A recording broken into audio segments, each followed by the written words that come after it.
Hey everybody, how's everybody doing today? Happy New Year and welcome to my Sunday live stream where we talk about photography and catch up with the community, see how everybody's doing. And I'm doing well, thank you. And uh, I want to thank everybody for just an awesome 2024. You guys have always been very supportive of my channel and, you know, helping me get through 2024 best I can, which it's really no trouble at all. It was a great year for me, anyway, personally. Mostly due to a lot of you guys supporting me throughout the year, and I really appreciate that. So, thank you, thank you, thank you, and I wish everyone a very happy 2025 and prosperous New Year coming. And I hope everyone had a wonderful holiday as well for Christmas and Hanukkah and anything else you might be celebrating this month. Um, because it's the time of year where we just sort of get together and put aside all our differences, whatever they may be, and really enjoy the most important thing in life, and that's uh,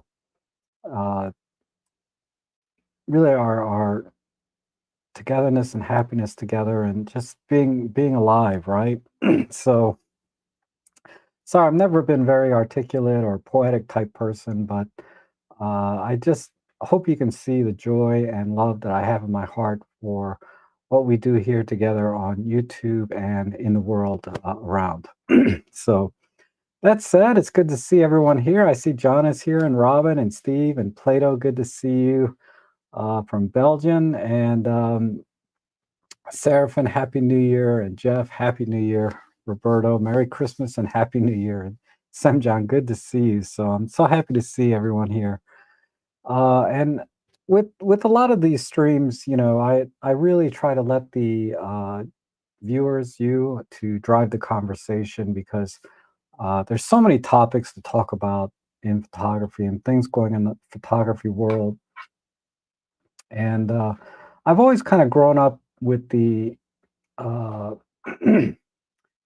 and it's contradictory to what my channel is about, but I've always grown up to believe that if somebody wants your opinion, they'll ask for it, right? I don't like to just throw out my personal opinions on different topics too often, but if you'd like to know what they are, go ahead. Don't hesitate to ask me. If it's photography related, of course. And but I'll tell you what I've been enjoying lately. I picked up. If I may have shown you in the stream last week, but this came in last week. This this Non's Instax film back it for my Hasselblad, and it came down to like $245. It was like $30 off. It wasn't a huge discount, but I'll take anything I can get sometimes. I didn't even know this existed until recently when I was shopping for instant cameras, right? And somehow this came up in the search, and I was like, "Ooh, that's kind of interesting." And if you follow me on Flickr and Instagram, you've probably already seen a lot of the photos that I've taken with this, and they're pretty good. Um, I'm still working out the kinks, and I'm burning through film that more burning through film that just experimenting, which is not cheap. It's like $1 a print, right? For the film here, if you can get it on sale, it's more like $1.25 on average. And sometimes sometimes you just get throwaway prints. Like I can't figure out sometimes I get a black frame. Like no light got exposed to the film. And for whatever reason the shutter didn't open. And then I ejected the film. But Seraphin, so you said you were so close to getting one, huh? Let me pull up the chat window.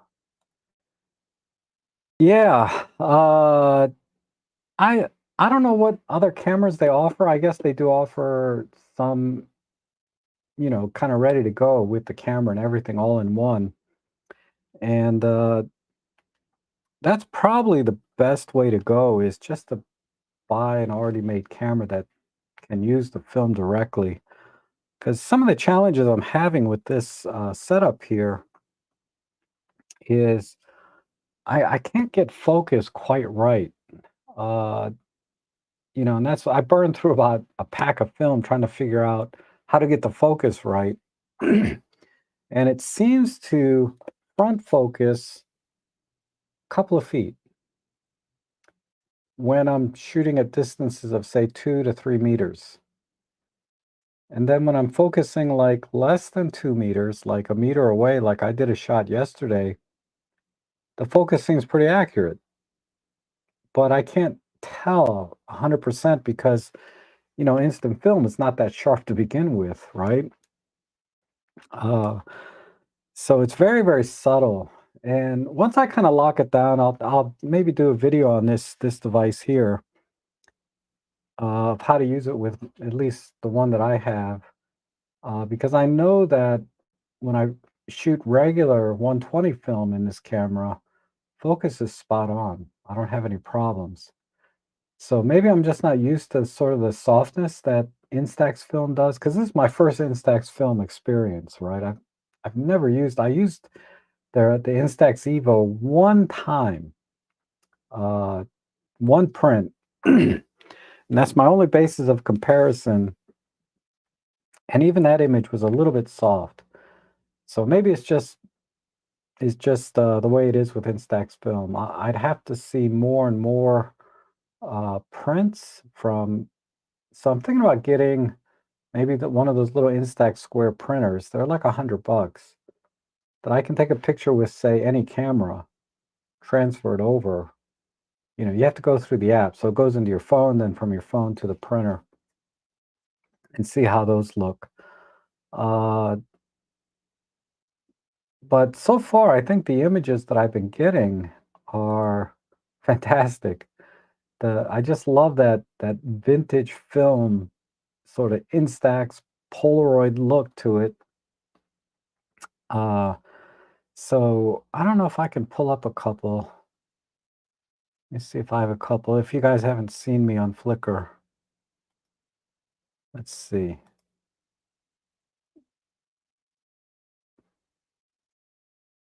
Oh, that's odd. I still have.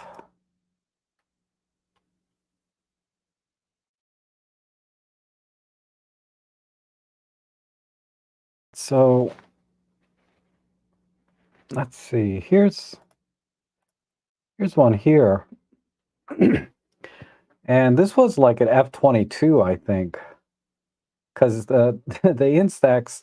I'm sorry. The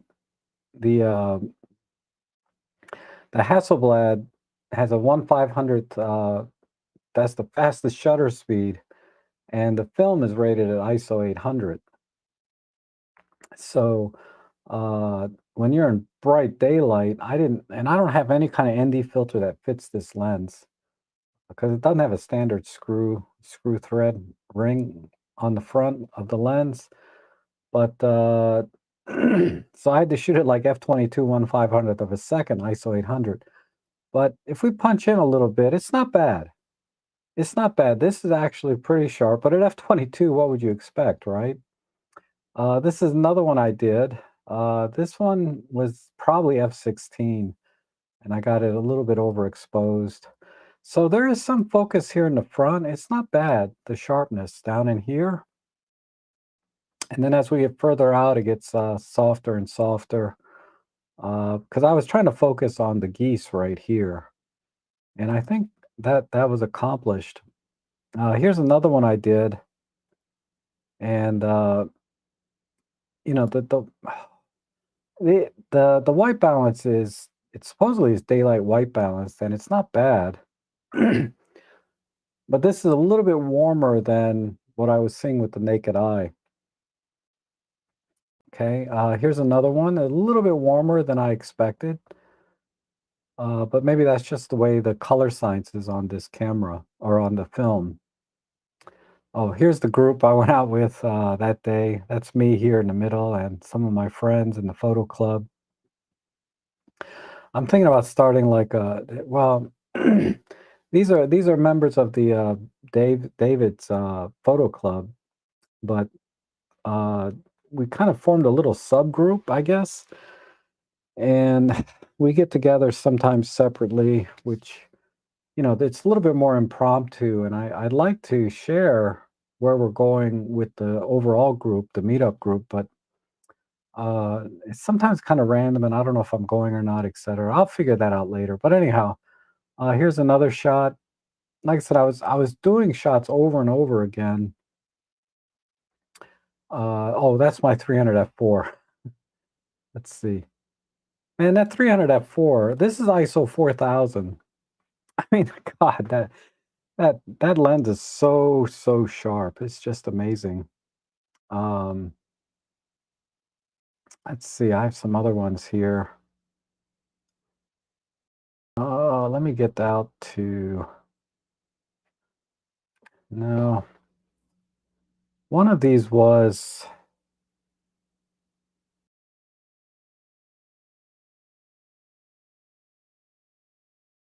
here's a good example. So I thought I had focused directly on her face, and she's moving a lot too, but you can see clearly that it's kind of front focused about here and not here. Now, this is shot at f2.8, so this was a very cloudy day towards sunset, so there wasn't much light. So I was able to shoot at f2.8, and I don't know, but this looks really good in black and white. I think um, I love this. Hold on, I need to check something. Sometimes I get a text about uh, my mom is stopping by. Hold on.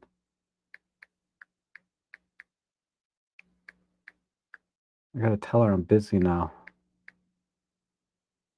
Okay. Anyhow, there's that. Whoops. There's a few images, and so I'm really happy. I'm having a great time, and it's a great way to get this old Hasselblad off the shelf more often. I mean, I take it out once in a while to shoot black and white, but then not often enough, right? So uh, this makes me take it out, and I can bring my film pack with me separately and just put it on any time, right? Because it's modular. Uh, but yeah, that's kind of the most fun I've had all week is playing with that setup there. I did a portrait yesterday. Let me see if I can find it. Uh, I'll try and find that.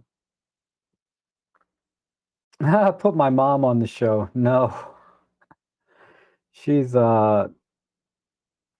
I don't want to. She doesn't like to come inside my house because of Ellie. She's scared to death of Ellie. So I wouldn't be able to get her in here either way. Okay, I'm gonna try and pull up.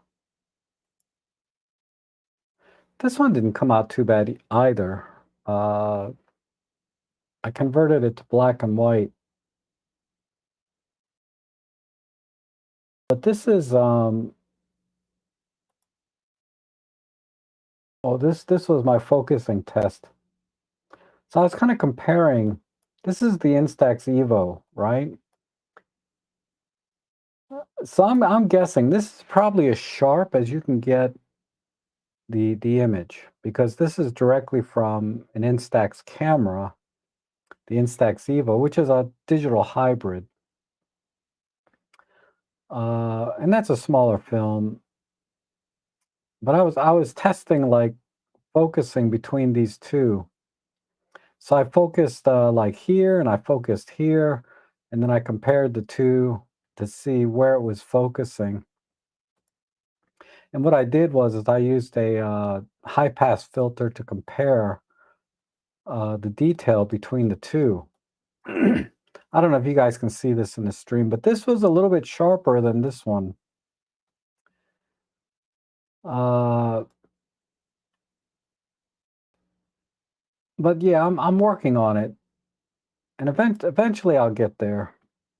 This was a portrait I tried to do, and you can see this is clearly out of focus.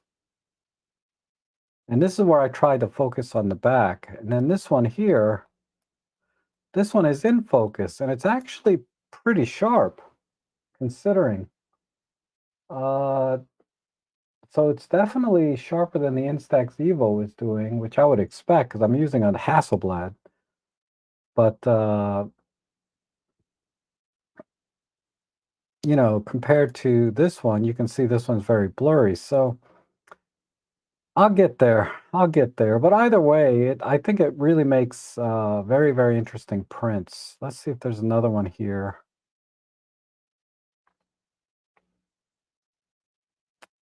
But what I do is I scan all the prints in at once, and then I apply an Instax square crop. Anyway, oh, Someone was detected at your front door. okay, my mom is here. She didn't get my message. Let me, I'll be right back. I'm sorry, guys.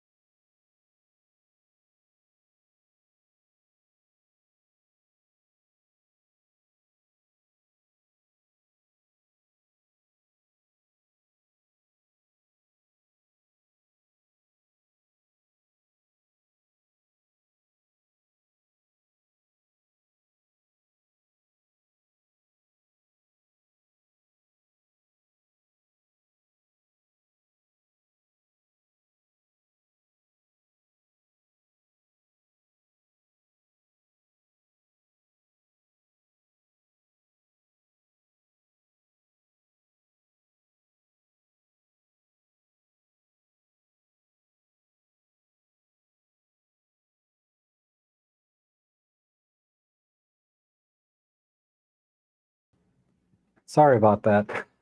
She brought me soup, as usual. It's funny, you know, all these years, if you guys have been watching my channel, you know, she interrupts my streams all the time. Uh, and it's usually she's bringing me soup. And I've told her every year for the last 10 or 20 years, I don't like soup. Soup is not food. Oh, and yet she still insists, you know, to bring me soup every not every week, but quite often. So I'm eating soup all the time, and I'm like not a big fan.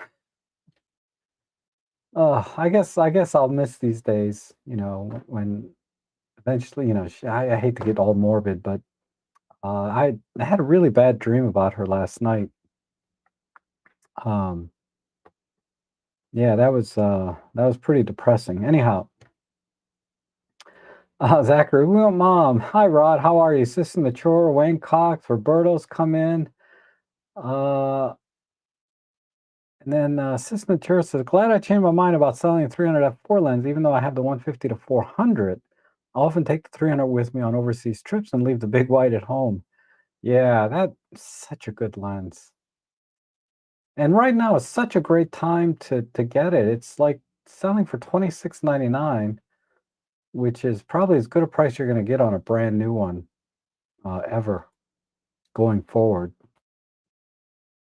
Uh, you can buy them used for like 2000 or less though, in pretty good shape.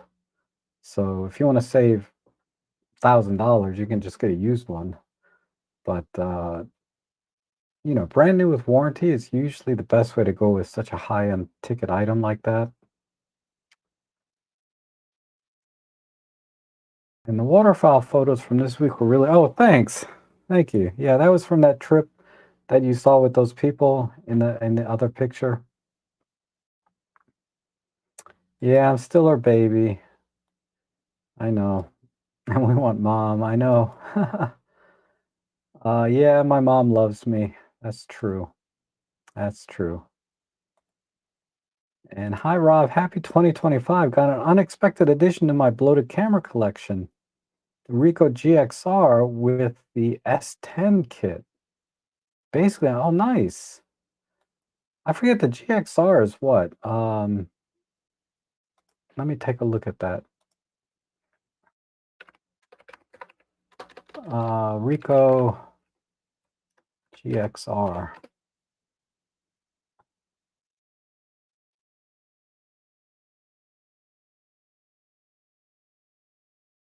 What the heck is this thing? This is old.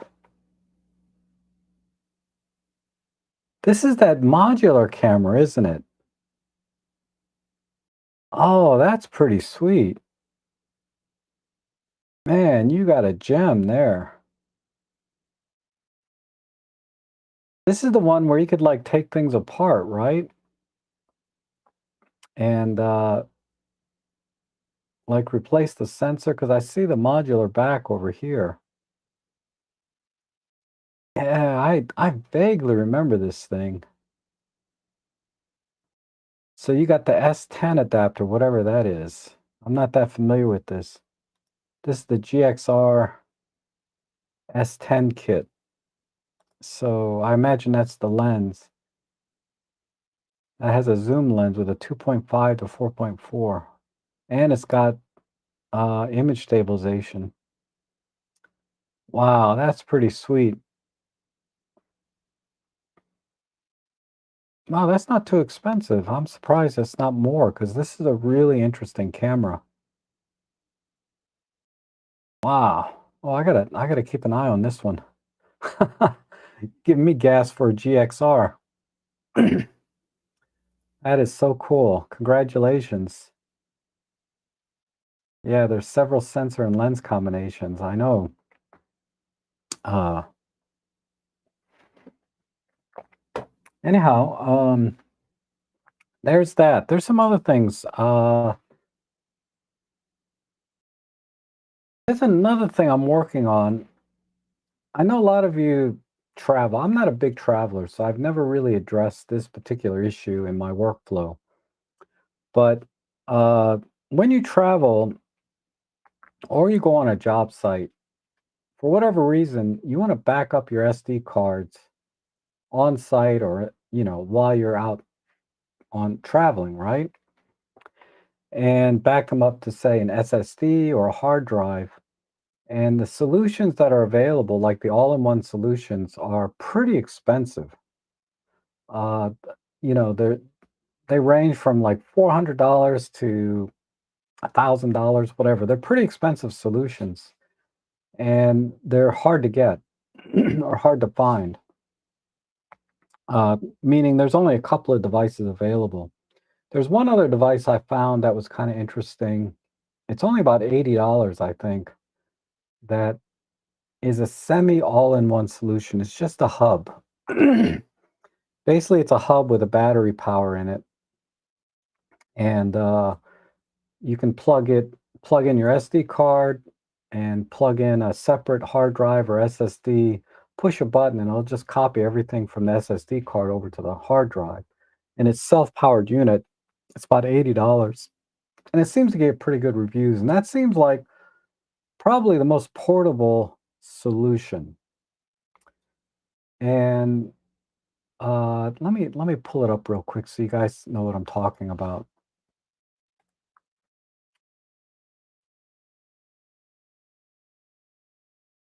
Hopefully I bookmarked it. Yeah, this thing. So let me put a link in the description real quick so you guys can look at this too. uh, so it's this thing. It's $85. Sometimes you can get a little bit off of that, but it has its own. It looks like it has a 5G capability as well. It can connect to your phone via Wi-Fi and an app. So this is a pretty solid all-in-one solution. Um, so you can see here they have the SD card and they have a hard drive over here connected to this device. And you don't need to use the app. You can push a button somewhere on this thing and it'll just copy from the SD card to the hard drive, and it's all self-contained and powered. But if you hook it up to the app, you can do additional things, right? You can basically use a file explorer and go through everything. So there's that. And I think this is a pretty solid, and the reviews are pretty solid, right? let's see, 77% is 4 and 5 star. What worries me a little is this 16% is a little bit high on the 1 and 2 star. I typically like to see less than 10% on the negative side, combined, but this has got a 16% combined, 10% of it, 1 star. So whatever problems people are having with this, it's probably not as straightforward or simple a device as it appears, and people are struggling a little bit with it on the technical side. But I was thinking about buying this device, but I came up with another solution. Let me show you that only cost me $15. Okay. I'll just show it to you. It's here on my desk. Give me a second. So I came up with this. So I got a card reader, but this is a this is a simple USB-C hub, right? You can get these for $15. This is made by Ugreen, so it's a very reliable brand. At least that's been my experience with this Ugreen. And I'll put a link to this in there too. But what you do is basically you plug this into your phone like this, right? You plug this into your phone, and there's just enough power to support the card reader, and you can read the memory. You can read your SD card onto your phone or your tablet, whatever. The limitation being is the memory that you have in your phone. Now, a lot of phones these days are coming with like 64 to 256 gig, so it's barely an SD card by itself. But you can buy like a cheap phone for $100 and then put a 1 terabyte micro SD card in the phone itself. So now you got 1 terabyte of backup in a phone for $100. Or if you do it this way, if you want to back up directly to your phone, all you have to do is plug your card reader directly into your phone. And it'll read the SD card onto your phone. You just use whatever file manager software you have to read the stuff off the memory card onto your phone. However, the ultimate solution is to be able to back up things onto, say, an SSD drive, right?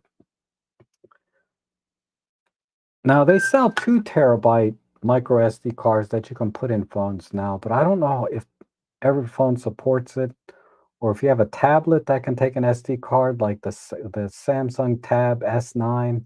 I think you can put at least a 1 terabyte card in, but maybe 2 terabytes now, now that they're available.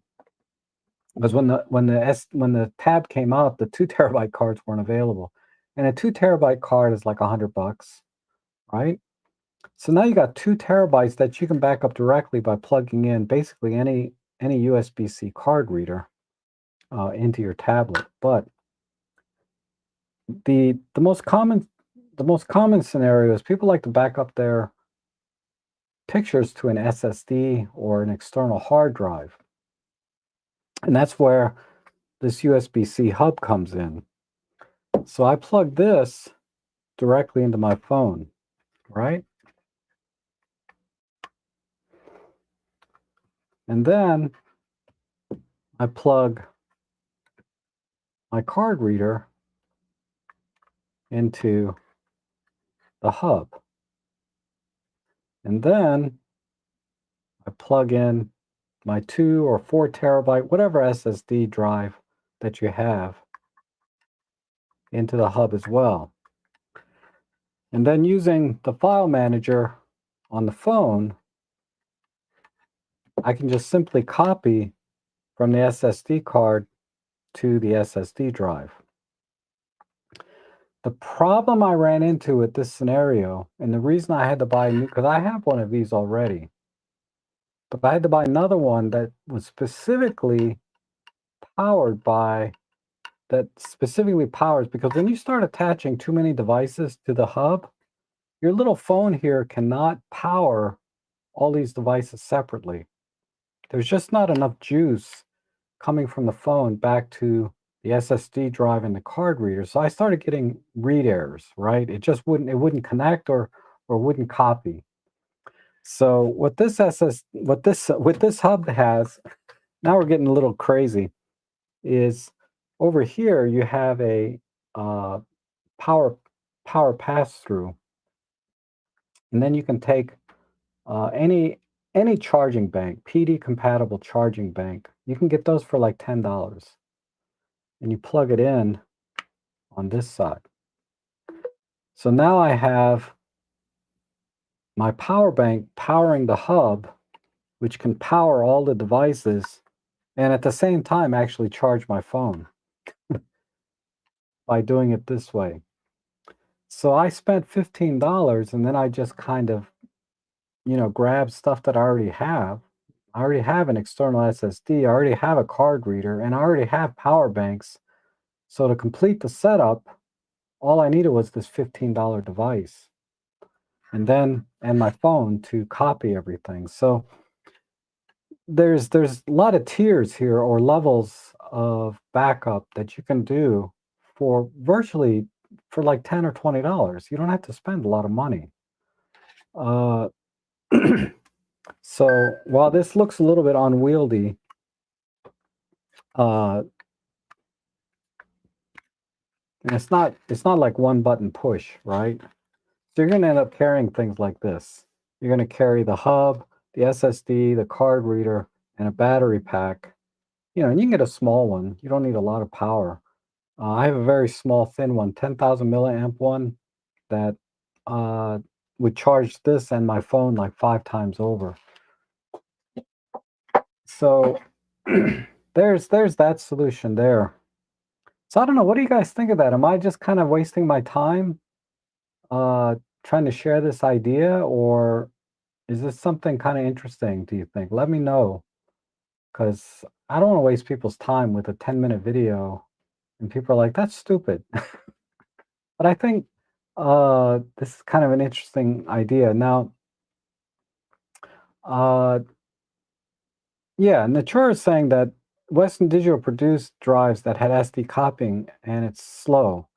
Personally, I'd rather go to laptop SSD dual card slot, put the SD in the back. Exactly, right?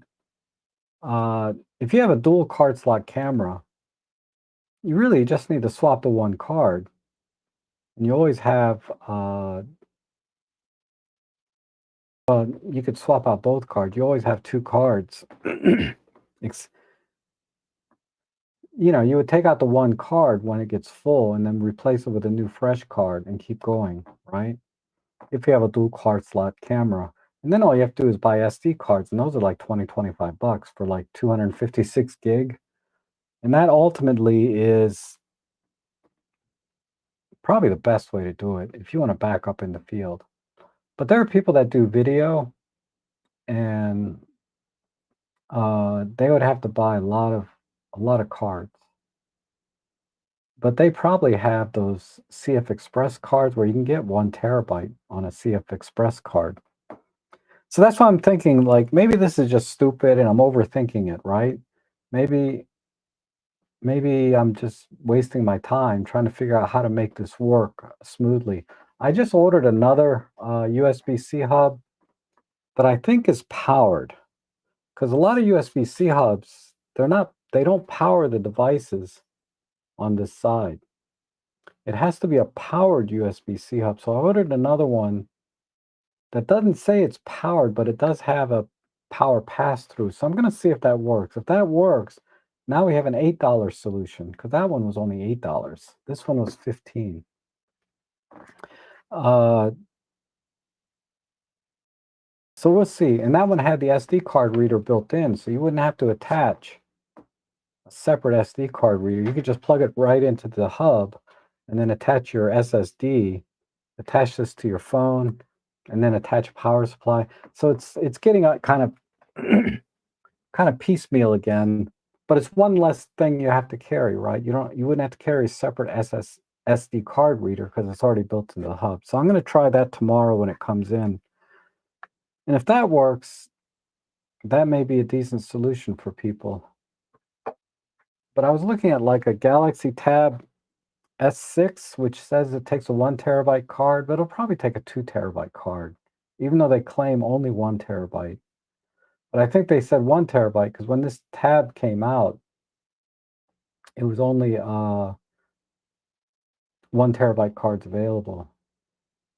But in this case, you could put a 2 terabyte micro SD card into a tablet that costs like $200. And then just plug your SD card reader directly in there. So then you're only carrying your tablet, which you can also edit your photos and manage your photos. It's a lot more versatile than, say, a little phone. It's a little hard to edit and manage photos on a phone, right? Like deleting and adding photos. It'd be easier on a tablet. So maybe a $200 tablet with a 2 terabyte SD, micro SD, you buy a couple of 2 terabyte SD cards and you have a really good travel solution, I think. And been Zenfolio 20 years and just been putting everything there without issue with all 500,000 photos. Yeah, the little thin laptops, those are fine too, right? If you want to bring a full-on laptop with you when you travel, but this is something that you can just kind of carry in your bag, right? When you're hiking out in the mountains or whatever. It's a very niche thing, right? But I'm thinking that, a lot of Olympus OM system users are out in the field a lot, and maybe they want to back up things to their hard drive while they're out camping or something. I don't know. It just seems because this looks like, you know, I don't know, maybe I'm wasting my time. I can return everything by January 31st.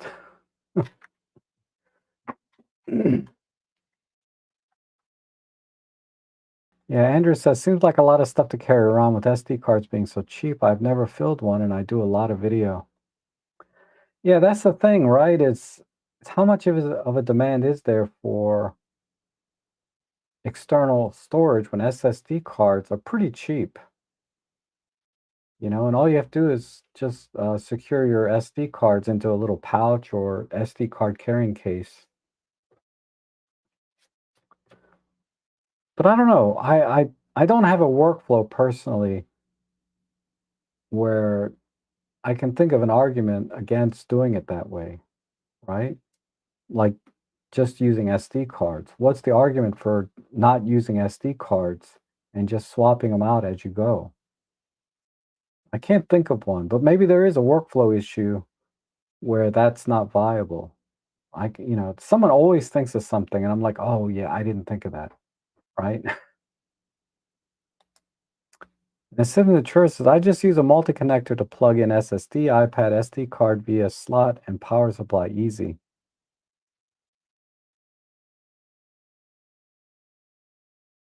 Multi-connector to plug the SSD. Oh, that's interesting.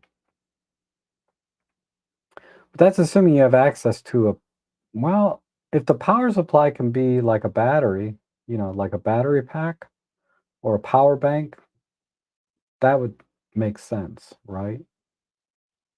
That would make sense.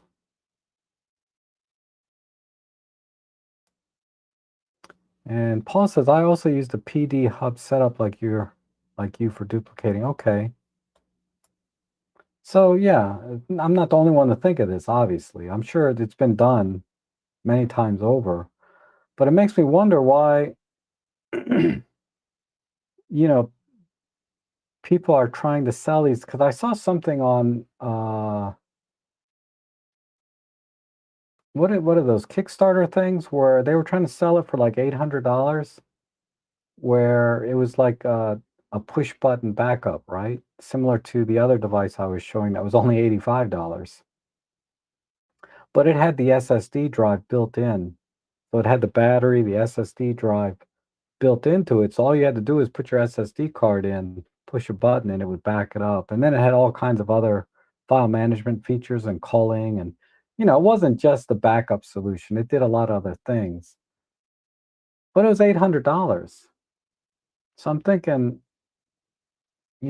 probably wouldn't use 90% of the other things that it does, right? All I want to do is back up my SD card to an SSD and keep going, right?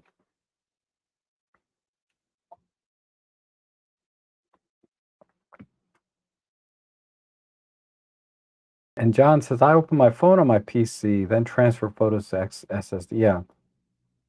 I mean, if you have access to your laptop when you're out traveling, this whole thing is kind of moot, right?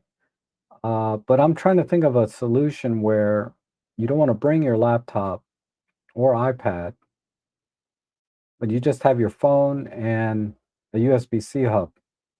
And you always have battery, power banks with you, whether it's the smaller 10,000 milliamp ones, or I have a 25,000 milliamp one that I like to use.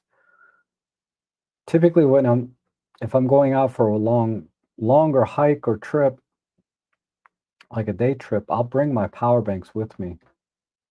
Um,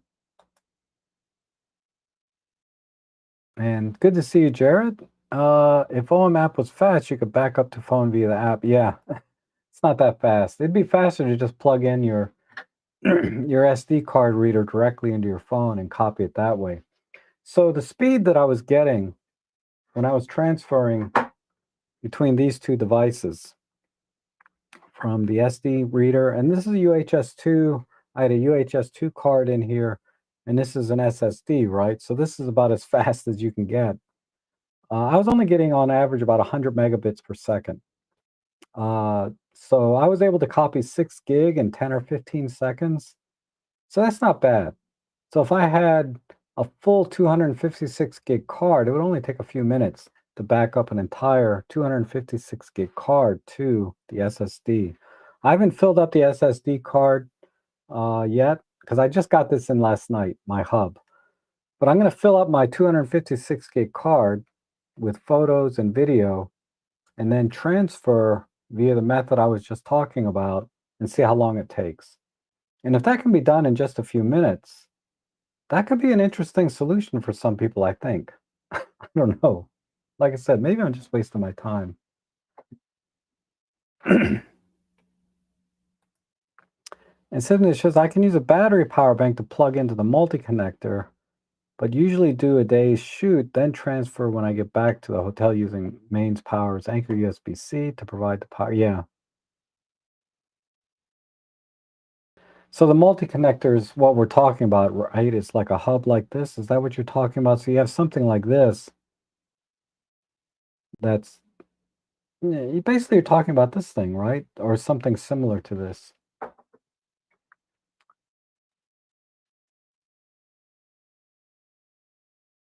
But it just seems to me if you can buy a 2 terabyte micro SD, put that in your phone, you can just back up directly to your phone if you have a card reader that you can plug in. It's a little bit of a hassle to swap out 2 terabyte cards if you fill that up. That would be the simplest solution. And tablets, you know, and if you have a tablet with a 2 terabyte card, you could easily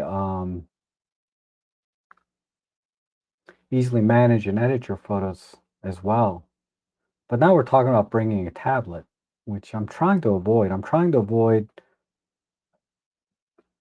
just the most minimalist setup possible, sort of like this $800 device where it's just almost push button ready.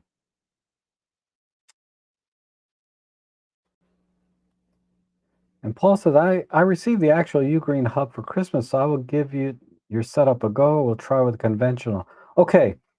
The other thing you have to be conscious of is if you're using Android, and I'm sure Apple's the same way, you have to format the hard drive and the SSD in exFAT, EXFAT format.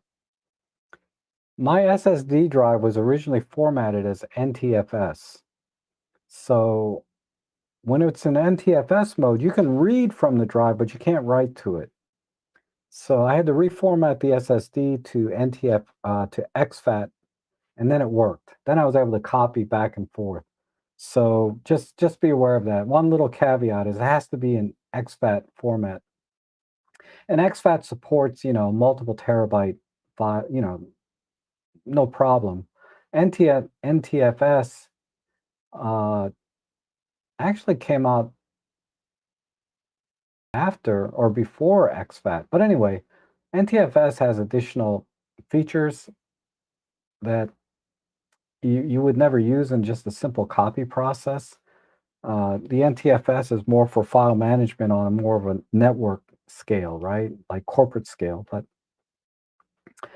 anyway, and use Backblaze. Yeah, Backblaze. A lot of people use Backblaze. Yes, but the multi-connectors all in one unit. Use a mouse to do the what? Can you email me a link to that device? I'm curious what you're talking about. I'd like to see it. And then Officer Farva says, Happy New Year. Here's hoping for something wow from OM Systems this year, possibly a new sensor, some 1.8 all-weather lenses, and a 50 to 250 f4 lens. Yeah, all of those would be wonderful. I would take any one, you know. I would take any one of those from OM Systems. I mean, every year we hear the chatter about, this is the year OM System has to make it or break it. And except maybe the very first year, but now we're well into our third or fourth year, right? I think we just finished 3 years? Could be. Anyhow, but I would agree that at this point, it would be nice to see OM Systems come out with something from scratch, right? Or basically from scratch. So that would be like a new OM 10, 10F2, OM 1 Mark III, OM 5 Mark II, something, right? That would be pretty much from scratch. Aside from, all the previous research and development done in the cameras, which, they're going to have, but what is something totally, virtually new that they can do? New sensor, maybe, new weather sealed lenses, um, something a little more than just putting USB-C port on a camera, right? You bought the multi-can. I'd have to, yeah, you gotta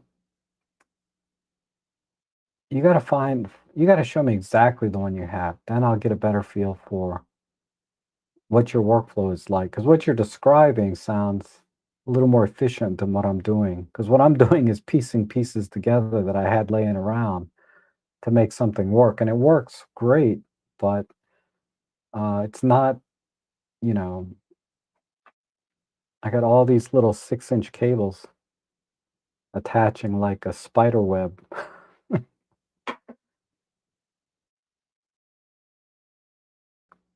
um, and Backblaze is great if you have Wi-Fi or if you have Wi-Fi basically,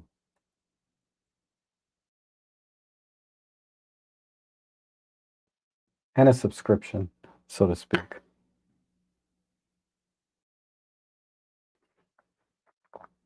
You bought it on Amazon. I get this, but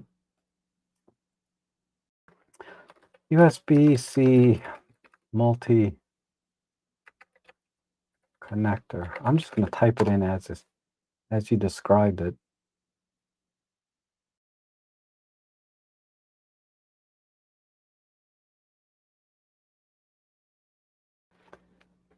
You're not talking about like these things, are you?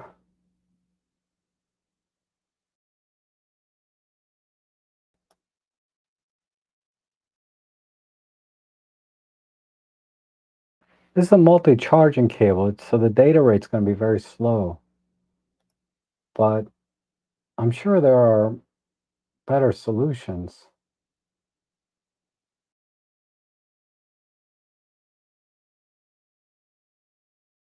because these are the hubs. I just ordered another hub. I'll show you the one I ordered. I ordered this one. Now this one has two USB-As, and so it has the two USB-As, and then it has the SD card reader on this side. And then the USB-C port here is for charging only.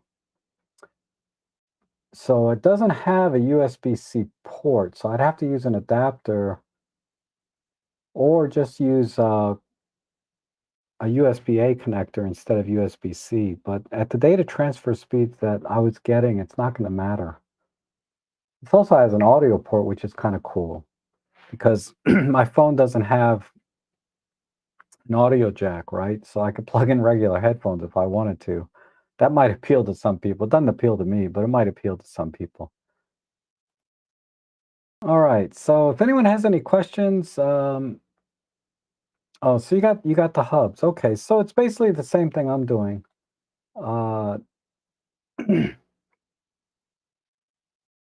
Right? You're basically doing the same thing I just showed, but with a different kind of hub. And Intrigue says, I'm using the SanDisk ProBlade 2 terabyte. It's very fast. Having Condor Blue handling. Oh, yeah, I've seen those.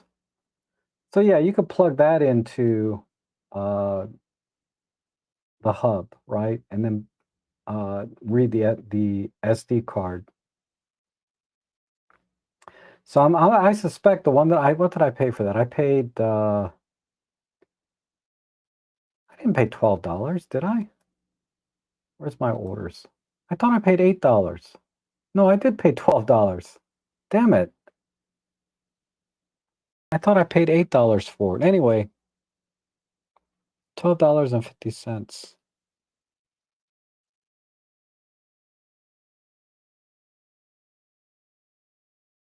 Okay.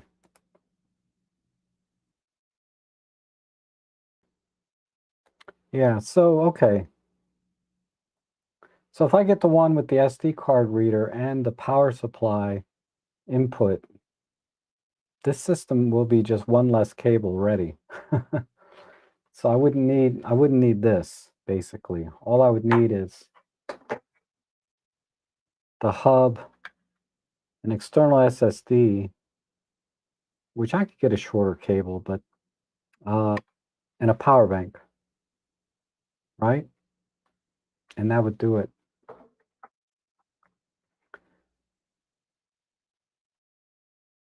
But yeah, I'm gonna, if it works, if the device comes in tomorrow and that works, then I can just make a quick video kind of showing the workflow. And then if people can take advantage of that, if it works for them, great. If it doesn't matter, you know, if people, like you said, people have a lot of other solutions, just buy more SD cards. It's one, right? Or just back up directly to your phone or whatever. People have a lot of different ways to back up their stuff in the field. Uh, but it just seems like this might be one more way to do it where you can connect, you know, because I connected my 5 terabyte regular hard drive to that. It didn't work unless I hooked it up to power, right? So you definitely need the device needs to be a powered hub. But now you got a 5 terabyte solution, and you can buy hard drives of any size, right? Regular hard drives that are pretty reasonable. You can get a 20 terabyte drive for like $250 or something, or $300 for a 20 terabyte drive. Of course, it's going to need its own separate power into a wall, and at that point, you're kind of you're just doing the typical desktop solution that everybody does now anyway.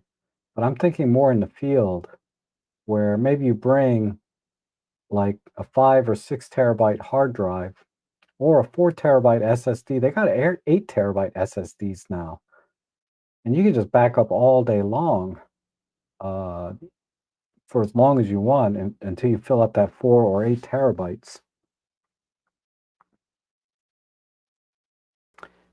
Yeah, that's right. You can shoot directly to the SSD in some cameras. Yeah, the G9 Mark II does that. I forgot all about that, but you're right. Could you plug Tor cameras straight into a USB? No, I cannot. The G9 II does. Yeah, the G9 II does. But that would be a great feature to add to the Olympus or OM system cameras going forward. Now that they gotta have USB-C anyway. Man, if you could just plug your SSD directly into the camera like in the G9 II, that would be an amazing, amazing feature add. But that's something I think isn't talked about a lot on the G9 Mark II. Because I certainly totally forgot about that, but you're right. Uh, I don't know if it's like a file manager thing, but I'm sure you can go into the menu. I would imagine you could go into the menu and just say copy from SD card to SSD through the menu in the uh, G9 Mark II.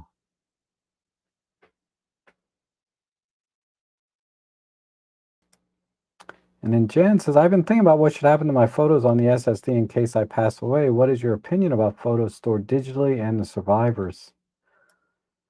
Oh, well, everybody's case is different, right? In my case, I think when I die, my photos will go with me.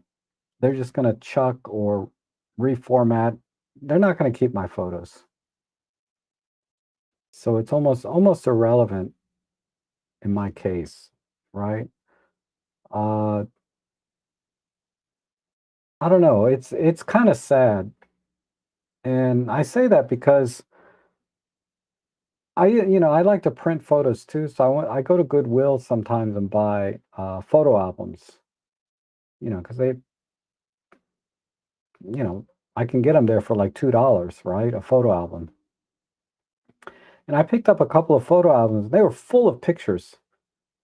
The people at Goodwill didn't even bother to pull the pictures out, but they were just full of pictures of families and events, and so apparently some grandmother or someone in the family passed away. I say grandmother because next to the photo albums were the same section was like, grandma's kitchen type signs, things like that. So I feel like it might have been some grandmother that passed away, and whatever family member took over, assuming it was a family member, just got rid of everything. It just broke my heart. Um, but yeah, I don't know. I don't know what to tell you other than, in your will or something, just say the SSDs have all these photos and memories on them, you know, please preserve them.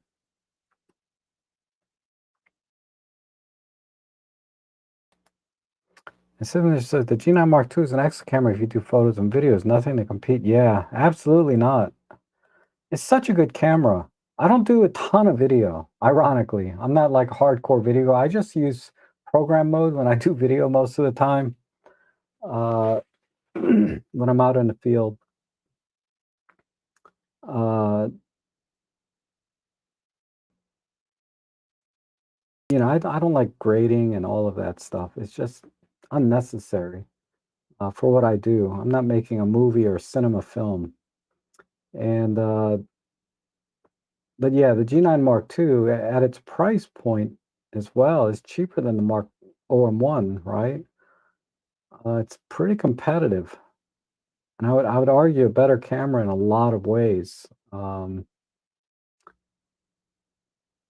but not in the ways that would matter to me, right? I primarily do use the OM1 for birds in flight, uh, and in that respect, it does an excellent job. I don't know if the G9 Mark II is better, but the OM1 Mark II is certainly more than capable for that. And it's also more than capable for doing the video and photo jobs that I do professionally that I get paid for. Like I just did an event, a couple weeks ago. It's perfect for that. They didn't need any videos, so it didn't. That doesn't matter. I rarely get any video jobs anymore, so that's why I got rid of my Panasonic. I had an S5 for a couple of years, and COVID hit, and then all the video jobs just disappeared, and photo jobs for that matter. They just dried up, and they still haven't come back. A lot of my clients had actually transitioned their businesses to where they don't really need uh, as much on-site photography as they used to. They kind of transitioned more into property management and things like that. Uh,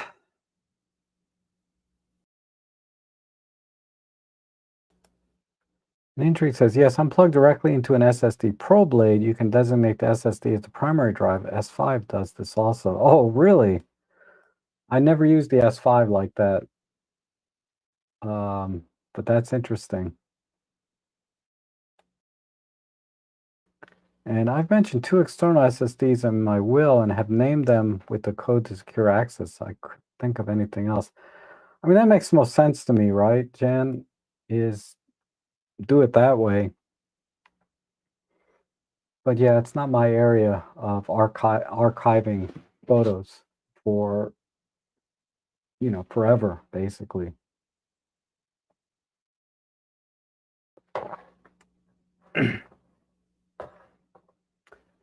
Yeah, I'm in the same boat as you, System Mature. I don't think anybody will really care about my photos when I'm gone. I mean, I put a lot of my family photos onto Flickr into a private album that my family can access. But lately, I've just been texting them the photos directly to their phone where they can save them to their own Apple iCloud. They're all Apple junkies, you know? So they like doing it that way.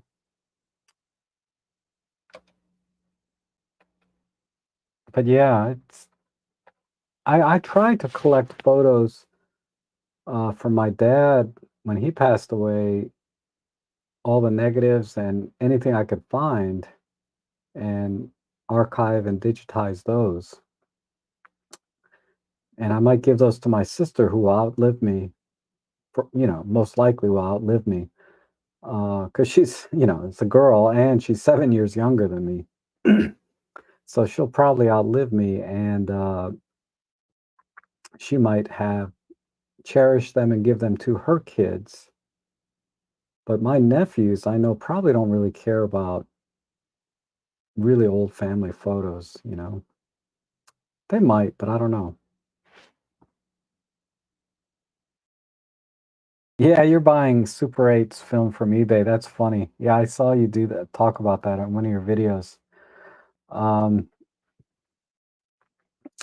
yeah, I know and you're selling them, right? Somewhere. Some companies are looking for authentic Super 8 film. God, I got tons of it myself. I've scanned some of it in. I posted a video of one of them. Uh, I know, Roberto, you've seen it. I don't know if anyone else here has seen it because, finding stuff on my channel sometimes can be a little hard. Let me find it for you. Um, yeah, it's episode 341.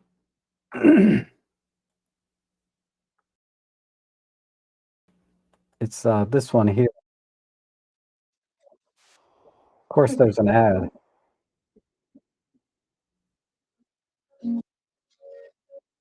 But this is yeah, my dad, and that's me down there. I was probably 2 or 3 years old here. But this was some Super 8 film that I scanned and digitized using that Wolverine. I guess you got that Wolverine thing too, right, Roberto? It's working out pretty well for you. Yeah.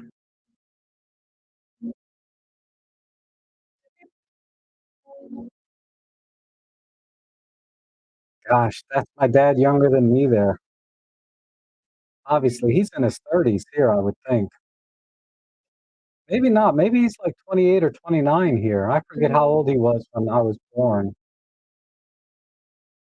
I guess I could do the math and figure it out, but, uh,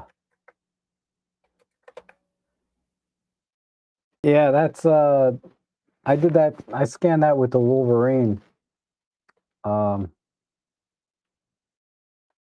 Really, I haven't had any problems. I've scanned probably about, I don't know, I've only scanned about 20 rolls, but none of those came out I had any problems. And Happy New Year, Darko. Good to see you. Good to see you. Happy New Year.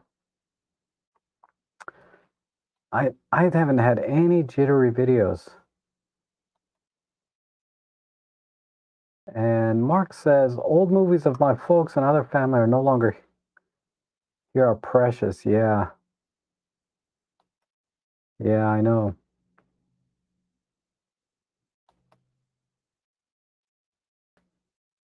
Thanks. Good memories. Yeah. So that was episode 341. That's the easiest way to find it. Or type in Summer of '69. I think that's the other title.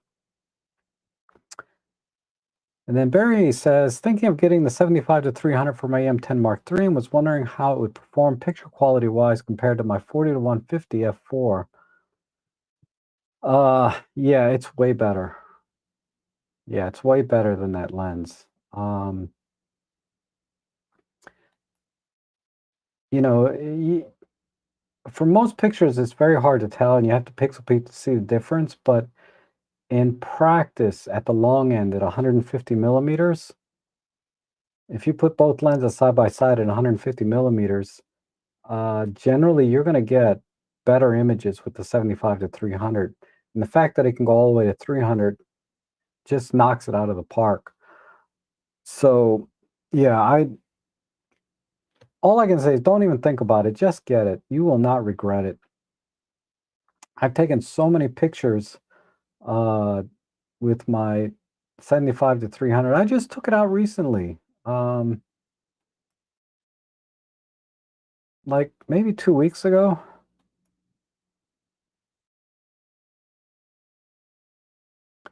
But what you do is just go to my Flickr page and just type in 75 to 300. And I have an album here of photos that I took with that lens.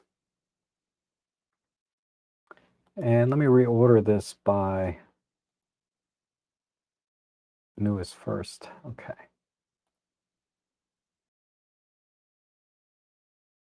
So, like I took this image. This was with the OM1. But, I mean, that's the 75 to 300. And the exit date is down here. This is a 300 millimeters f8 ISO 200, 1/1000th of a second.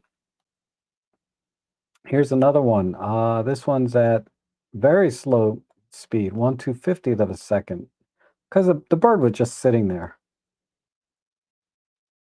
But you know, you cannot get this kind of reach. This is at 75 millimeters. Let's see. This is another one. This was ISO 5000. Let's see. But yeah, definitely. Let me give you a link. If it'll get back down there. This is a link directly to that album if you want to look at it. And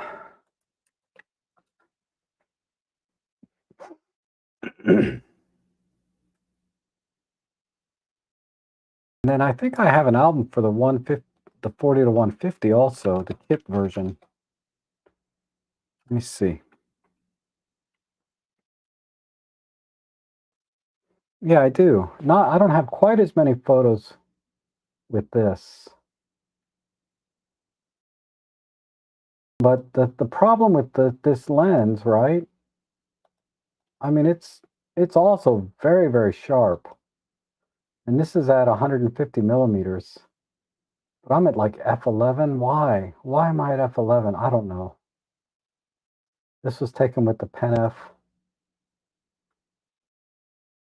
This is the Pen F. Okay, so this one's at like a normal aperture, f5.6.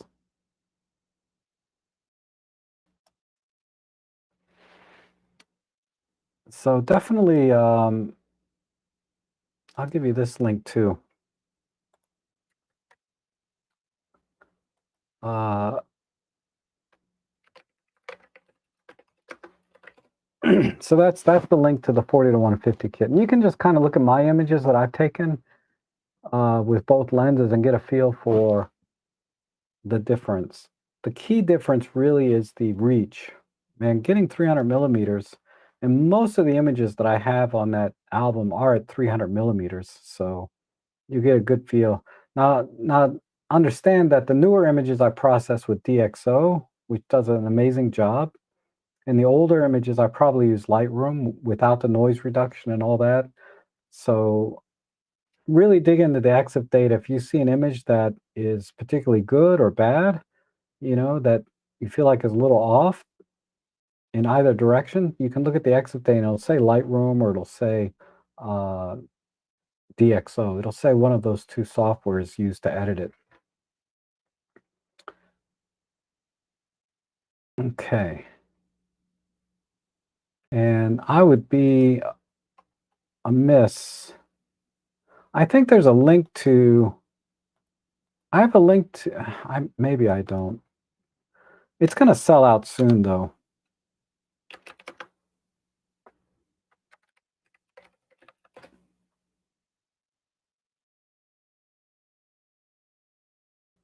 But I'm going to give you guys a link. It's right because it's on sale right now for $350.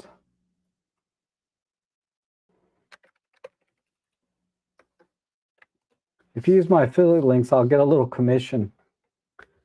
But you know, if anyone is in this stream watching the stream doesn't have the 40 to 1 or 75 to 300, you need to get it. I don't care what other lens you have. I have a 300 f4, and I still take out my 75 to 300 when I don't want to carry the big lens. I can just carry the small one and get virtually virtually the same results for the kind of photography I do. Yeah, it's not as sharp as a 300 f4. It's not as fast in terms of aperture, and it's not as fast in terms of autofocusing.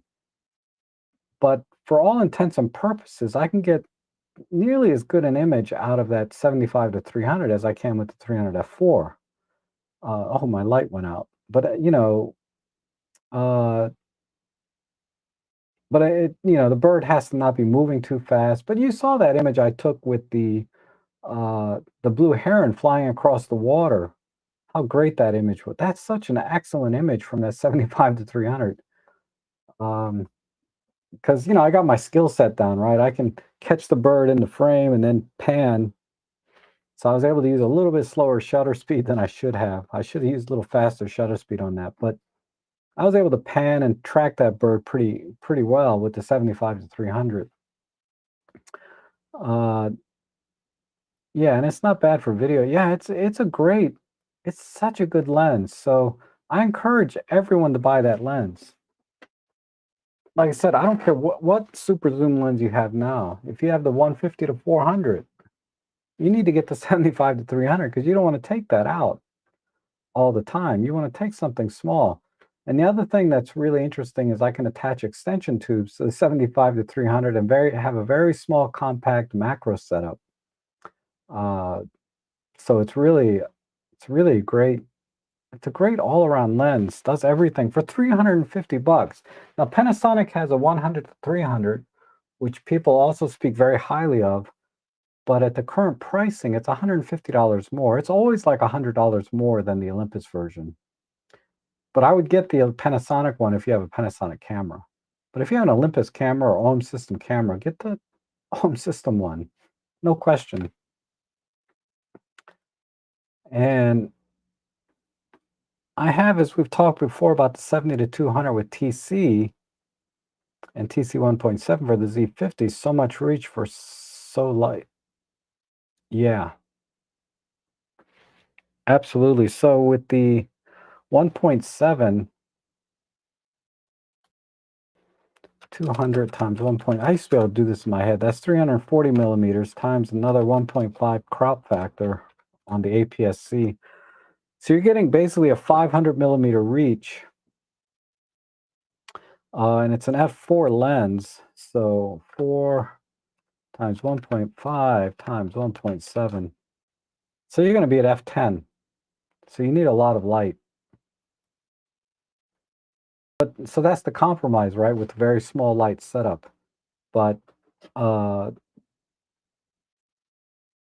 you know, I'm sure it's very sharp, and 500 millimeters is nothing to sneeze at, right? And Norm says, I often wonder why the 7500. Who's slamming the 75 to 300, man? I'm telling you. I will just, all I have to do is show them one picture that I took with the 75 to 300. And I said, okay, slam this, right? What's there not to like about this lens? I just, I don't, I don't get it. Maybe they got a bad copy. That can happen. But come on, man. I mean, let me find, this is the 75 to 300 at 300 millimeters f8, ISO 200. So this is about as good as it gets. Uh, and that's cropped in quite a bit too.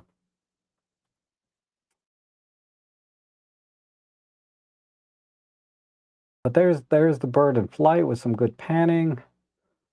Look at this one. This is Kingfisher, man. This is cropped in like to no end. But this one I'm at 1/2000th of a second, ISO 2000. Here's some static images, at night. That's a pano. Let me see. One of my favorite images is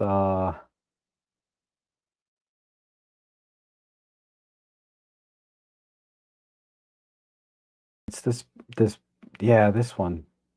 I love this image that I captured. This is the OM1 179 millimeters at ISO 1600. But that image came out so good. I know it's a bird on a stick image, but I mean, seriously, how can somebody tell me the 75 to 300 is not an awesome lens? Let's go to some really old ones here.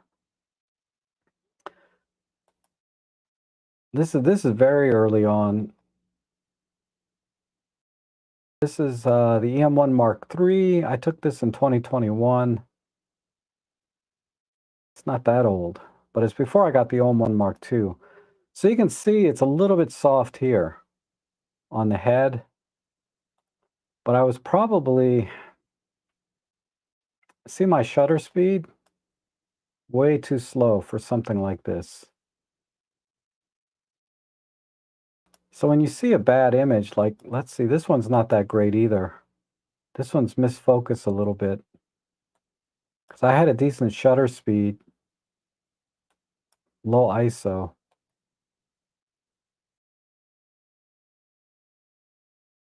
But I can tell you that if I go to some more recent images of eagles, let me see if I got a more recent one. I don't.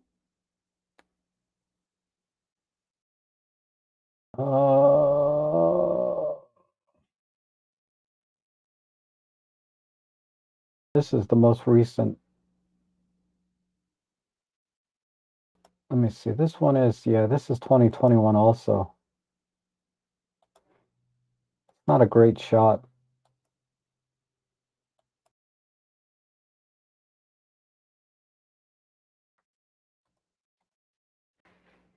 But anyhow, I don't want to bore you guys with my stupid pictures, the ones that I'm just going to disappear when I die. Yeah, so many factors can contribute to softness. It's not just, you know, there's a little bit of haloing there from reflections and all kinds of things. But for the most part, once you get a feel for the lens and the kind of conditions to get the best, cleanest shot, the settings that you need to use, it's an amazing, amazing lens. Um,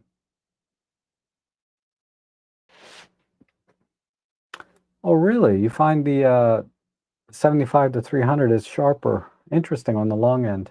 Okay, thanks for sharing that. And Norm, I think, is kind of backing that up. And the Great Vancina, if only actually zoomed like a 500 instead of just cropping. Yeah. Um,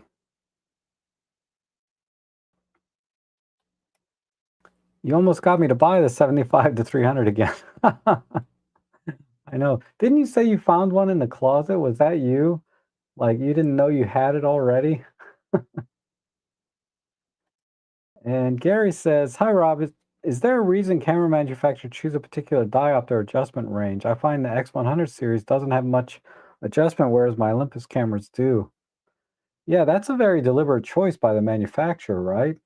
So I think OM Systems and Olympus, they are very conscious of people that need more adjustment than others. And for whatever reason, other manufacturers or specific cameras by other manufacturers, they don't make as much adjustment. Uh, but I can't think of any specific reason. But it is a very deliberate choice how much adjustment they put into a camera. If there's some uh, financial reason or some technical reason that they have to limit or that they have to limit the diopter adjustment in a particular camera, it's beyond what I can figure. But uh, I don't think there's any financial reason. It's probably a technical reason. Some cameras have more diopter range than others. And in OM system cameras, most of which are, the DSLR style with the hump on the top, you have a little bit more wiggle room to make adjustments for the diopter versus, say, your X100 series, which is a combination of EVF and OVF. So there's probably technical limitation or technical and or physical limitation of how much diopter adjustment they can have dial in on a camera, something like that. Uh, because if you look at a lot of optical viewfinder type cameras, my sense is the diopter adjustment is non-existent or it's very limited. So uh, maybe that's why the X100, because of its optical viewfinder, there's some limitation. I'm just guessing. And Plato says, I noticed my OM10 Mark II has gone up in price quite a bit on. Yeah, that is that is stressing me to no end because I want to replace my EM10 Mark II, which it's over here. I think it's turned on. Yeah, this is it. But why is it zoomed in like that? There we go. This is my EM10 Mark II. The battery door is broken off. The battery clip that holds the battery in is broken. Uh, what else is broken? The auto switching between the EVF and the LCD, the eye sensor is broken. And it's beat to hell. And the autofocusing or the sensor is starting to go. So even though it looks okay right now, if I try to do anything with it, I get that weird purple, so some electronics inside the camera have gone. Um, it's just the camera's out. It's pretty much it's not gonna last. Uh, it's just not usable, basically, other than just a webcam. And even as a webcam, I don't know how much longer it's gonna last like this. But I use it sometimes to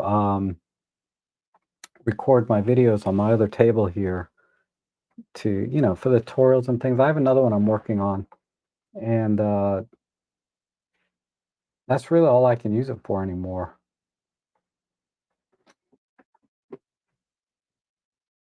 But I don't know why. Yeah, they're asking $300-400 for this like 10-year-old camera.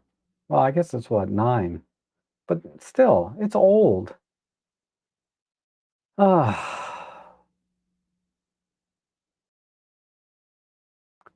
Much difference between the Mark 1 and Mark 2 75 to 300? I don't think there is. I think it's cosmetic. There might be some coating differences for a little better contrast, but I would buy the Mark 2 if you don't have either. I would buy the Mark 2 uh, just because it's a little newer and it probably has better, it's going to last longer just because it's not as old, I would think. And thank you, Rob, on your thoughts. Oh, you're welcome, Gary. I hope that makes sense. I mean, we just have to extrapolate because camera manufacturers don't tell you crap, right? They don't tell you why they do things or don't do things.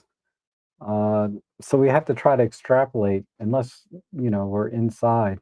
I mean, usually when they do talk about limitations in their cameras or lenses, they give very technical reasons why they don't do it. Uh, but something like a diopter adjustment, who are you going to ask about that, right? That's going to give you a decent answer. I don't know. Not as overpriced as Fujifilm XE series going for more than I know. Man, that is pissing me off because I would like to get maybe an XE4, but it's like $1,000 or something. Stupid. And OM systems should troll the used camera market to determine what people are buying and then add some updates to what they release. I would think that makes sense. You know, clearly they know the Pen F is selling it for more than it costs new, at least a couple of places I saw. And if they released another one, but that it brings me back to the conversation I had last week about the Nikon ZF, which I think is an iconic, class. I think it's a classic, and this camera should be holding its value and still should be sold out everywhere. I forget who mentioned it. Maybe it was Seraphin was telling me that when it was first released, it was sold out for like 6 months. Um, but at this point in time, we're a year and a half on. You can buy them used. I saw one used with the 40 millimeter f2 vintage version, right? It had the metal ring on it for like $1,400 in mint condition. I mean, that would cost you on sale. It's on sale right now for like $2,100. That's like a $700 price drop. And that's about $800 price drop, or no, $900 price drop off the retail price. $700 off the current sale price. That is crazy. That's crazy that camera, I was this close to pulling the trigger on that one. Uh, but I said to myself, I gotta pay off some other stuff first. That Christmas just came, but uh, plus I'm waiting for February to see if OM System releases a new camera, and if that's something that I want, then I might just get that. But I don't know what they're going to release. Like they released last year the OM1 Mark II, just wasn't enough for me, right? Like many people, I'm sure. I'm pretty content with the Mark I version, and didn't see enough for me to, in terms of, if money were no object, I would just get one. But since I'm a little tight, I just can't upgrade a camera every time one comes out, and there's no need to for most people. It's generally a good idea if you do like to upgrade your cameras often, try to skip a generation, right? And do every other one if that makes sense. But most people have probably, including myself, I could probably still be using that camera that I bought back in 2013, my Sony NEX6. I still have it. Still works great. I really haven't needed to upgrade from that camera. If I really want to be honest, The very first camera I bought, and it's not because it's a spectacularly good camera, but it has all the basic standard features. It has PASM, so full manual mode.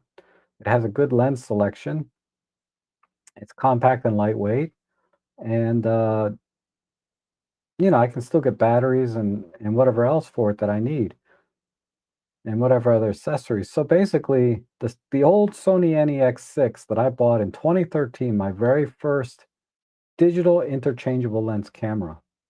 That's when I started my photography. Honestly, I can still be using that today for both my professional work, except for video. But videos of, if I eliminate all the video out of my career, it would be okay. I wouldn't lose that much money. But I could get away with just that one camera, even to this day. If you really want to be honest, there's no reason for me to have upgraded from that camera. Uh, I mean, I could get the Sony 200 to 600 lens, slap that on there. I'd have a 900 millimeter equivalent reach, right? And I wouldn't have the burst speeds, but I can just set it to 1/2000th of a second and just manually clip. I could get away with it, right? Uh, I don't know. So that's why I'm like,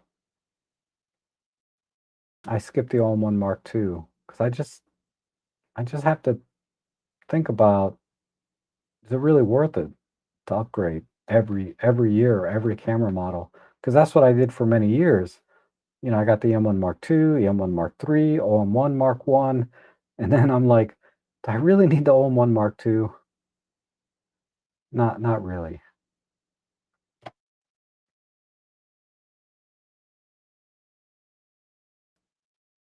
And the NEX6 is still fine. Took it backpack a few years ago, and even the video is fine. Yeah, it does struggle a little bit in low light autofocus, but Darko says, have you tried the 200 to 500 Nikon lens? I have not. Uh, I don't think I'll buy a super telephoto lens for my Nikon. If I ever get, yeah, I don't think I'll ever do that. I'm pretty content with my 300 f4 and OM1. If I happen to take out my DF and somebody happens to have a 200 to 500, I might try it, but I don't. That opportunity is very rare. Not many people shoot Nikon F mount anymore, let alone have that lens. And John Steiner says, I bought two EM10 Mark IVs refurbished, just fun, simple cameras. One for my daughter. She loves it. I know, right? And that camera does everything. I wish they didn't get rid of the my sets and custom modes, but other than that, it's a perfectly capable camera. Uh, oh, so that was you. You found it in the back room, had it in the cart to buy again. I know. Isn't that funny? That's happened to me recently.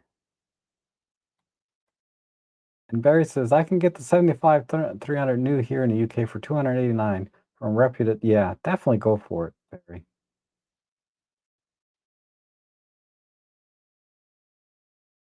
And yeah, more kudos for the 75 to 300 here from John.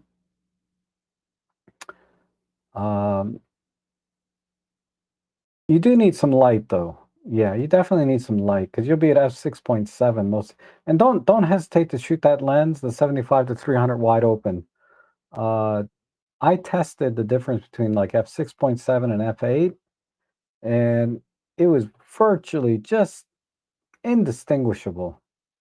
I could really tell if I pixel peeped to like 1,000%, then I'd be like, okay. But at that point, is there really a difference? There could be other things causing that difference. So shoot it wide open.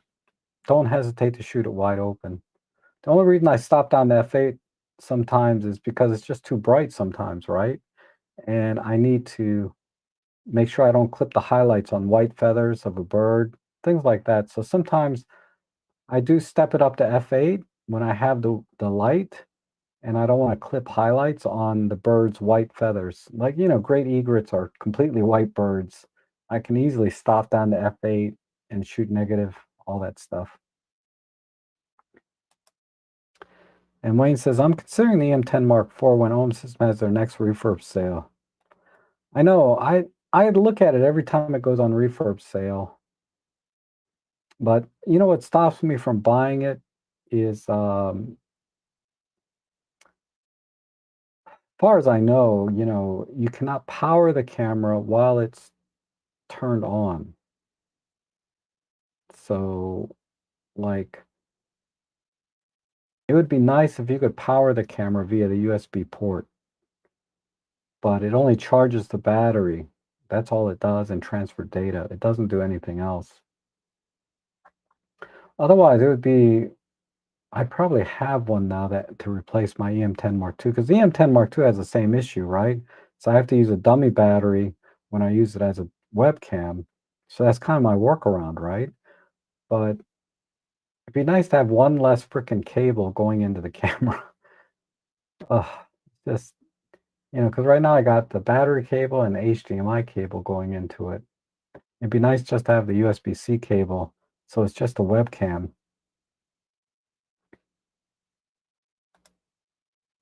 And Mark says the color ZFs were hard to get at first. I'm tempted. I have an old Z6 Mark I. I've only used adapted Zeiss Batis 25 with it. It works better than my native lens. That's funny that you would talk about the Batis 25 millimeter. I was looking at one this morning. I used one for like 500 bucks. How do you like that lens? I was thinking about it.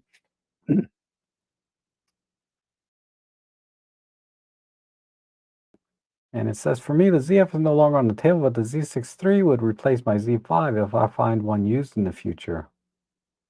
Yeah. The Z6 III looks like a really nice camera. And Sisness, I will not be upgrading from my all-in-one cameras to the Mark II. Nothing in the Mark II that will help me with my photography. Yeah, I agree. I don't see much, I don't see enough. There's some, but not enough for me for the price difference.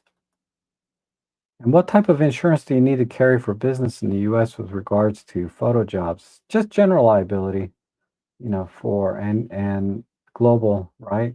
So, what do they call umbrella policy? And then, of course, equipment insurance, which I have separately.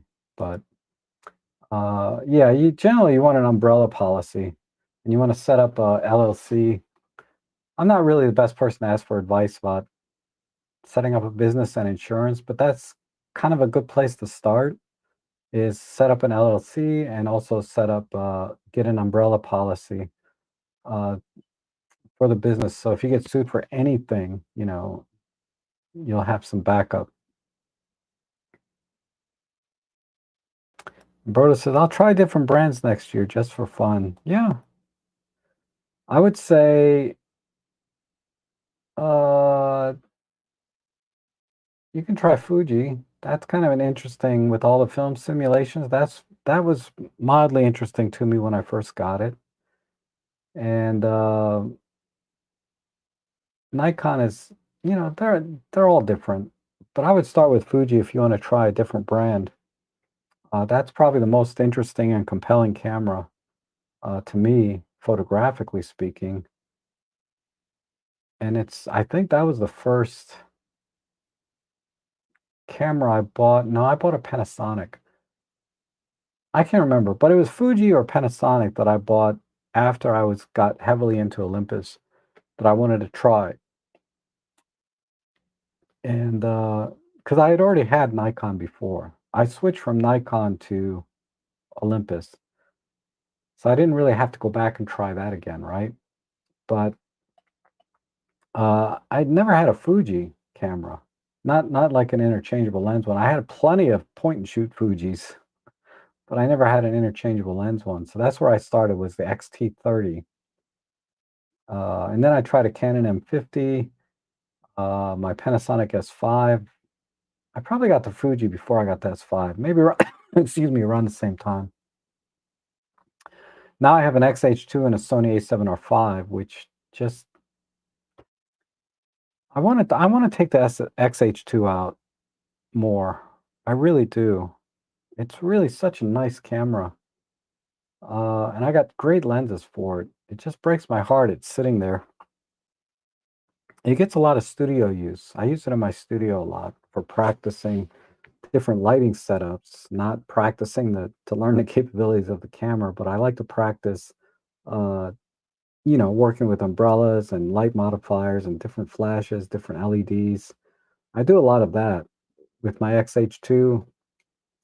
So it's just sort of a work camera, but I'd like to take it out for fun, like put on like my 33 f 1.4 or my 23 1.4 and go out and just try to get some beautiful images with those lenses. The 55 to 200, maybe try to do some landscapes with that. That's an amazing lens. It's really underrated in my opinion. I know everyone wants the 70 to 300, and that is technically a sharper lens. But when I shot with the 55 to 200, I was very happy with the results I got, and I love the rendering it gives. Man, and the 56 1.4 from Sigma is amazing on the Fujifilm. So that would be, if you want to try a different system that's really magical, I would any Fujifilm camera with the Sigma 56 1.4. And that goes for any camera system, Micro Four Thirds or Nikon, Canon. That Sigma 56 1.4 is amazing, but it was particularly good on my Fujifilm.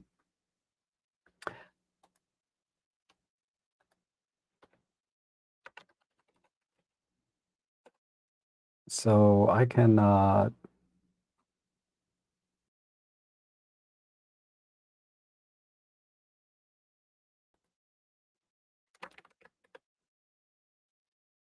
have a few photos for the XH2. I believe this is with the 33 1.4.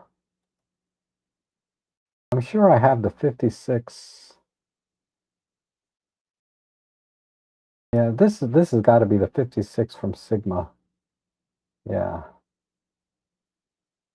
I mean that just the rendering of the autofocus areas is amazing. This transition from autofocus to in focus is really amazing. And the detail that I'm getting out of this lens and this look, you can see my reflection right there in her eye. I wish I could zoom in even more. You could probably see the letters on the camera body, but yeah. So what you can do, right, is you can get like the Fujifilm X-T3 that has the 26 megapixel sensor for about 800 bucks. And then you get the Sigma 56 1.4 used. You can get those for about $300 used. So for about 1,000 bucks, you can get, and the XT3 has all the film simulations, and that 26 megapixel sensor is amazing. Because I had the XT30 before, which had the same sensor. The images from that are tack sharp. Uh, just amazing, amazing quality out of that camera. I just hated the camera. I like my XH2, but I hated that XT30. But I had no complaints about the sensor. Let me tell you, that sensor. If you want a really interesting combination, the Fujifilm X-T3 with the 35 millimeter f2 non-weather sealed version. That's a $200 lens, brand new $200 with an X-T3. So for less than $1,000, you can get you're going to get fabulous images. I don't know if I have any. I don't think I made a folder for my X-T30 because I didn't use the camera very much. I do have some images, but I never created an album. Uh,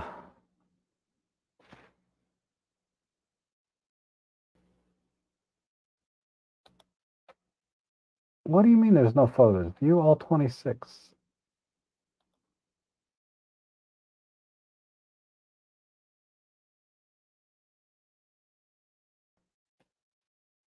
These, yeah, my XT30 and 35 millimeter f2.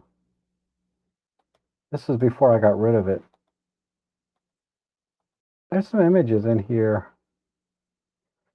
Like, I thought this was really nice.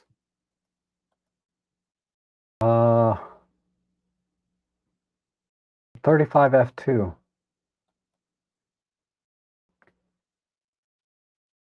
It just, these are all with the XT30 and 35 f2. Really, really nice. Oh, that's not. What is that? I missed this camera, my S1R. Ugh. But I have an X-H2, and I have my own one here. But I missed this one. I missed that camera. I should buy one of these days. Okay, and let's see. John says, I have had both the ZF and ZFC, but they don't do anything for me. But if a Pen F Mark II came out, I would go for it tomorrow. Yeah, absolutely. I'm with you right there, man. A Pen F2, take my money, please. And Norm says, I have the Lumix GF1 and 20mm 1.7 that used for street. Yeah, that's a nice setup. I got to get me that 20mm 1.7. That's on my short list of other lenses to get. But I'm kind of pining for the 12 to 45 f4 Pro. You know, I'm just tired of carrying the 12 to 40 f2.8 when I don't really need 2.8. But I like that zoom range and I want a little smaller lens. So I end up taking the kit lens most of the time. But I feel like the 12 to 45 would just give me a little better, just a little bit more speed at f4 instead of being a 5.6 on the long end. I don't know. I talk myself out of it all the time. I'm like, well, the kit lens is really good. You know, why have the 12 to 45 when I can just use the 12, you know, I got a 14 to 42 kit lens, which is awesome. And I want 2025 to be as gear purchasing free as possible. I need to just do work and projects, organize what I have, and figure out more time management. Yeah. For me, 2024 was a pretty lean for me in terms of getting new camera bodies. Now, let me think about that because the Sony and the Fuji I bought in 2023, late 2023. Uh, the S1R was also 2023, but I got rid of that pretty quick. So this year, what have I bought camera body wise this year? I don't think I've bought anything. Oh, I did buy one. Uh,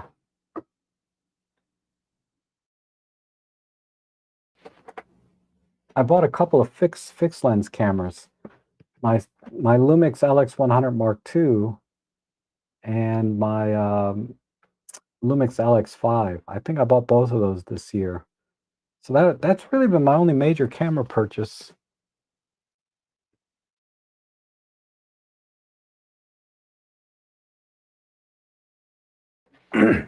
I bought a couple other piece of crap cameras. You know, the point and shoots that are crap, like 20, 30. I paid like $30 for one and it's crap.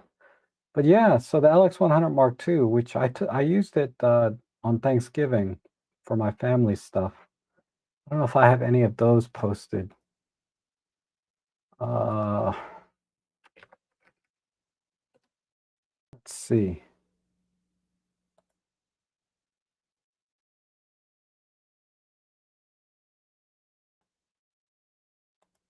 I don't really have.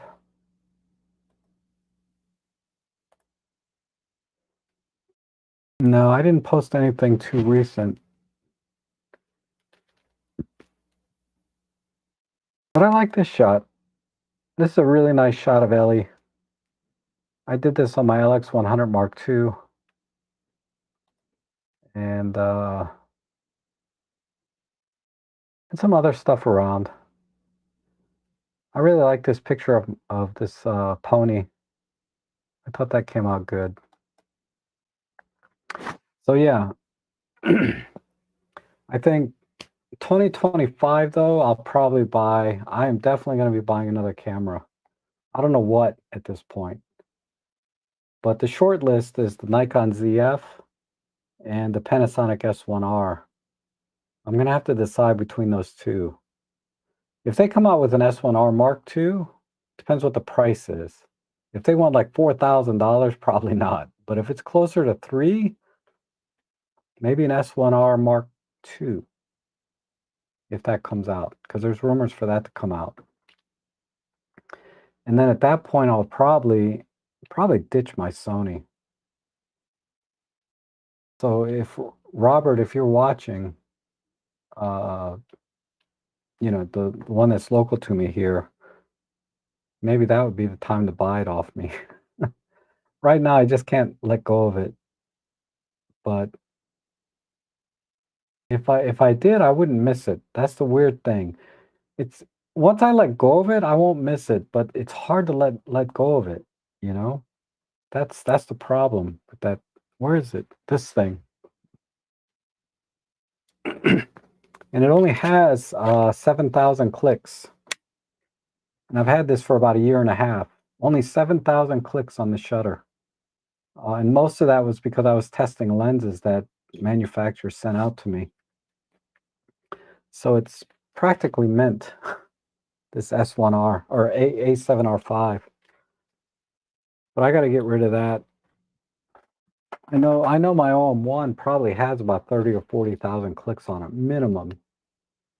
Probably 50 to 100,000. I don't know. I've never checked the shutter count on this, but it's pretty high. I know. Uh, but yeah, I think if the S1R Mark II comes out, that's when I'm gonna flip. I'm gonna get rid of that Sony and go back to Panasonic.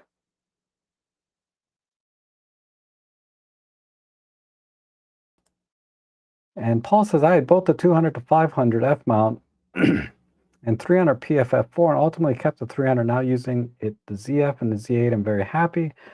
Added the 100 to 400Z. The 300 is so light and the image quality too. Yep. I saw someone, they had the 600 PF out the other day. Really nice lens. Great image quality. And I know the 300 PF is excellent.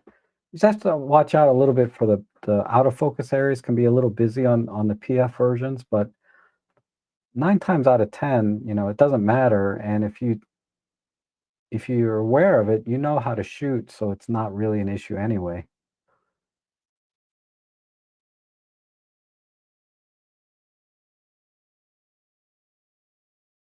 And Marco says the M10 Mark IV is more comfortable to hold than the OM5. Great little camera. Oh, that's interesting, because they look virtually the same to me in terms of the grip. It doesn't look like there's much difference, but I haven't actually held an EM10 Mark IV.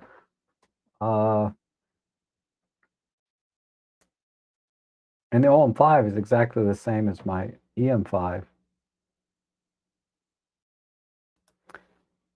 OM is heavily discounting the OM1 Mark II. Something new must be coming down the pipe. I also have the OM1 Mark I, and I'm holding off to see what comes out. I'm still using my EM1 Mark II, but it's decaying. Yep. Makes sense though, right? Let's just wait and see what comes out. What is the OM1 Mark III going to be? I bet that'll be really something.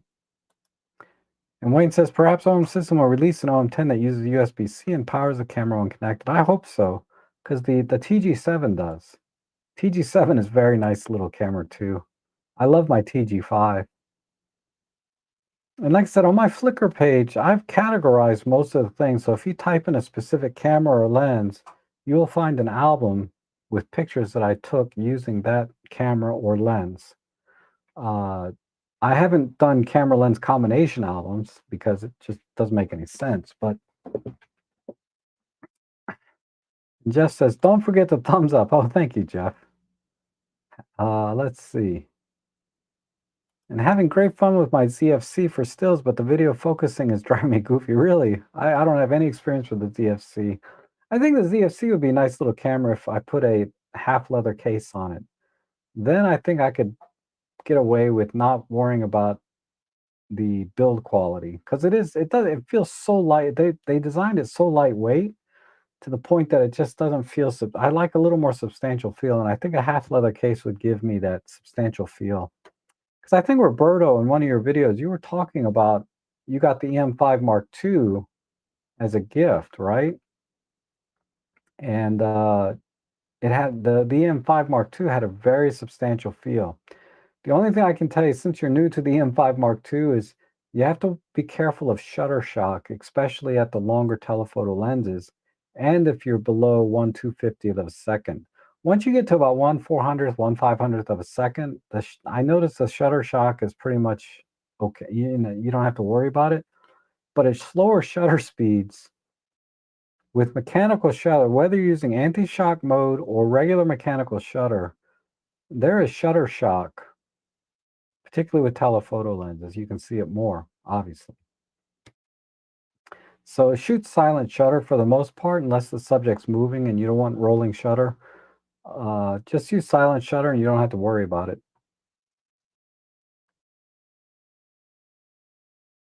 And love my GX9 for street. Prefer the tilt screen instead of flip.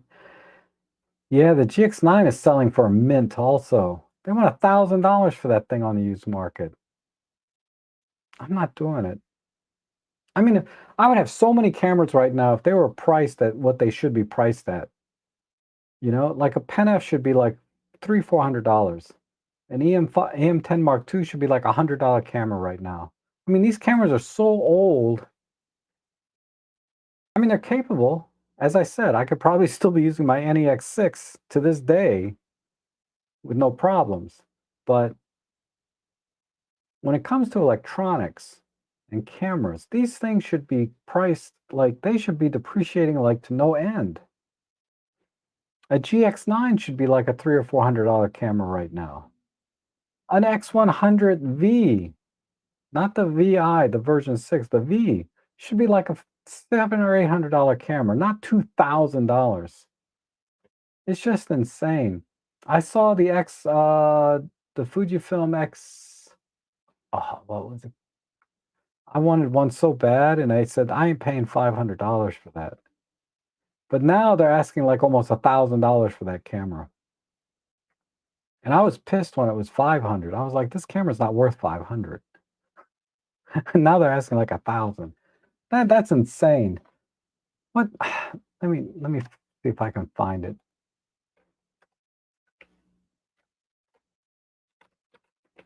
Was it?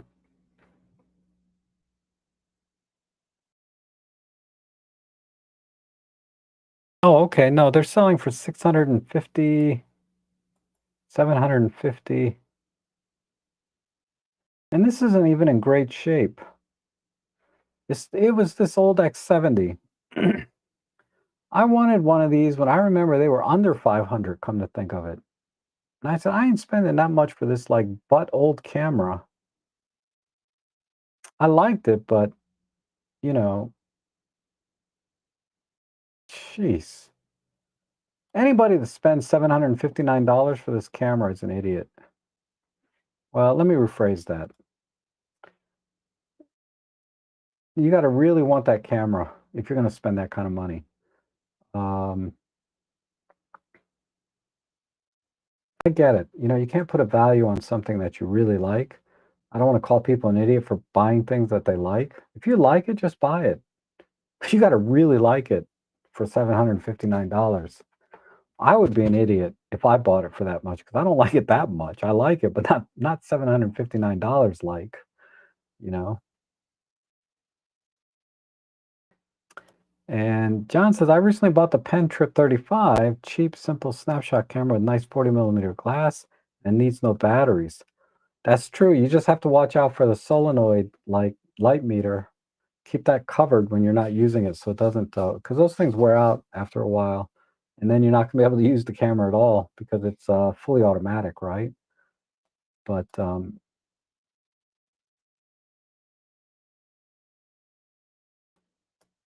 And Darko says, I've been lucky to have had the privilege of Sony and Fuji in the past and Canon even further back with the 5D Mark II, but I miss my EM1 original the most. But Nikon is filling the void with the Z52. Yeah. That looks like a really nice little camera, that Z50. It's not a, it's not on my list to get. I'm eyeballing the XF. I'm sorry, the ZF. That's a little bit more my speed in terms of style, right? But in terms of capability and images, Z50 Mark II. Yeah, what's not to like, right? It has that original 20 megapixel. Everybody bitches about like how old the sensor is. I'm like, every sensor is old. Okay, until they come up with something other than silicon to make a sensor, there's no such thing as a new sensor, really. It's just how many wires they put on top of it, the silicon. But you know, really, most of the advances are not the sensor itself, but all of the electronics around it. The wires they lay on top or on the back, the micro lenses, the DAC, the digital converters that they put in the camera, all kinds of things to make the image quality better. But the sensor itself is still cut out of a silicon wafer, you know? And until they change that process, there's not much to talk about here about old sensors versus new sensors. I would be curious to see. Actually, they do it now, right? When did the Nikon D500 come out? Uh,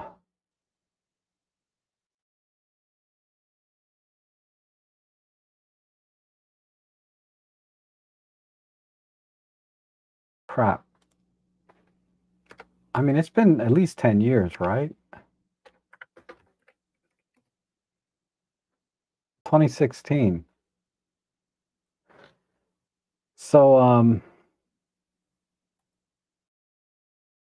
it's 9 years old now, give or take. And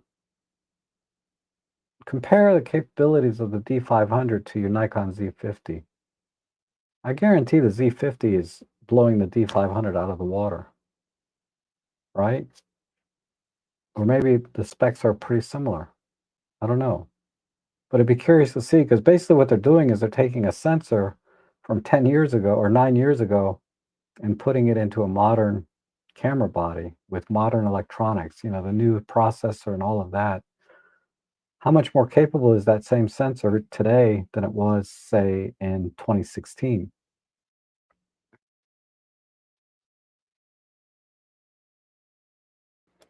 On paper, the XS20 looks so good. XS20 is not bad.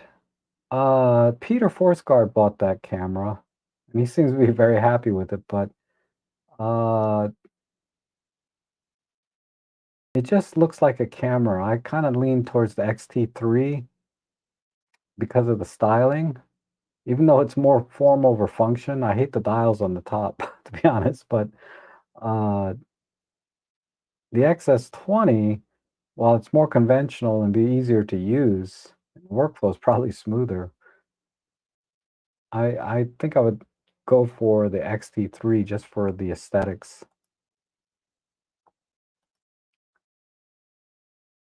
And I kept my XT2, returned my XH2S, poor autofocus. Love my X100S, but verdict's still out on my X100VI. Interesting. Yeah, the XT2, that's an awesome little camera too. Um,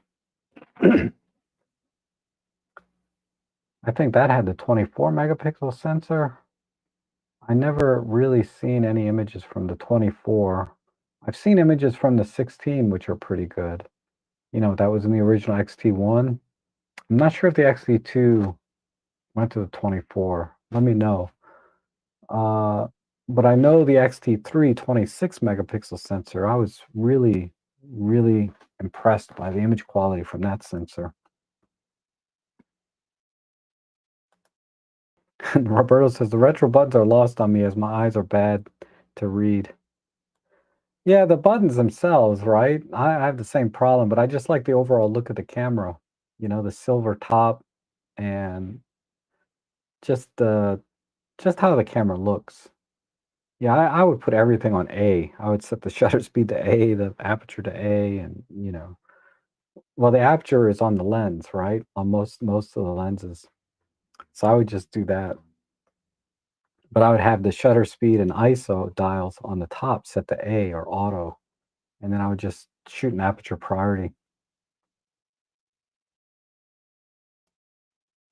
I have the Fujifilm X-T2, no image stabilization, but don't need it most of the time. A fun little camera. Yeah, you don't really need image stabilization. Just shoot at a decent shutter speed, right? And you'll be all right. Have good technique for holding things. Oh my God. You know what? David's right. Hold on. I'll come back to this.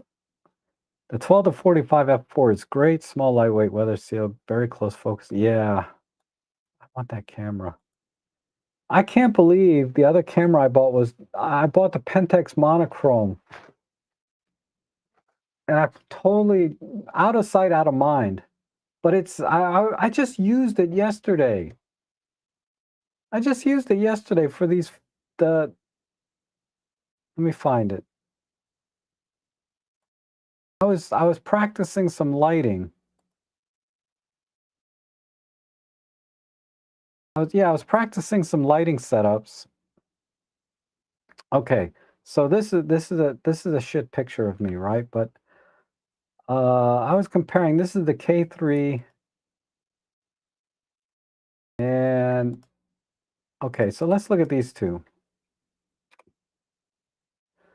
On the left here is the straight out of camera K3 monochrome, and there's the exit data. The settings should be identical. And then over here is the Sony A7R5. I'll zoom in just a little bit. Sony A7R5 uh, converted to black and white, but I used the enhance feature, but that didn't affect the tones. I mean, do I have a clean? Here's a clean one, straight out of camera DxO. Oh wait. These two make the most sense.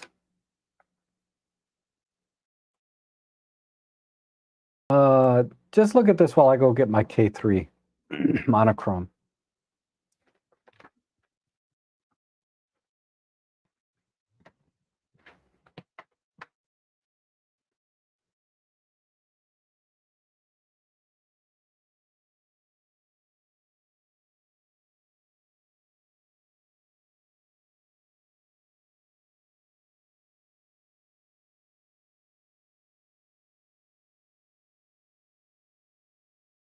All right. So, yeah, you're probably sick of looking at my picture here, but oh, I forgot I had this screen. This is better. You can still see the chat, but then it's wide. You can see my hand over here. Anyway, uh, I got to tell you, this camera. I am so happy with this camera, the K3 monochrome. I can't believe I just blanked on that when I was talking about cameras I bought this year. This camera has been amazing. Shooting in black and white. So I put up that screen with the two pictures side by side because when you watch the reviews online, people are like, well, if you just buy a full frame camera and convert it to black and white, uh, you'll get the same results in terms of dynamic range and tonality and all of that as you would. And I'm like, okay, well, I have a 60 megapixel full frame camera. Okay, and I'm going to process them exactly the same. I applied the enhanced noise reduction in Lightroom. I would use DxO, except DxO cannot process mono Pentax files from this monochrome camera, unfortunately. Uh, but you can see there was a difference in the tonality between those two images that I left on the screen for a minute.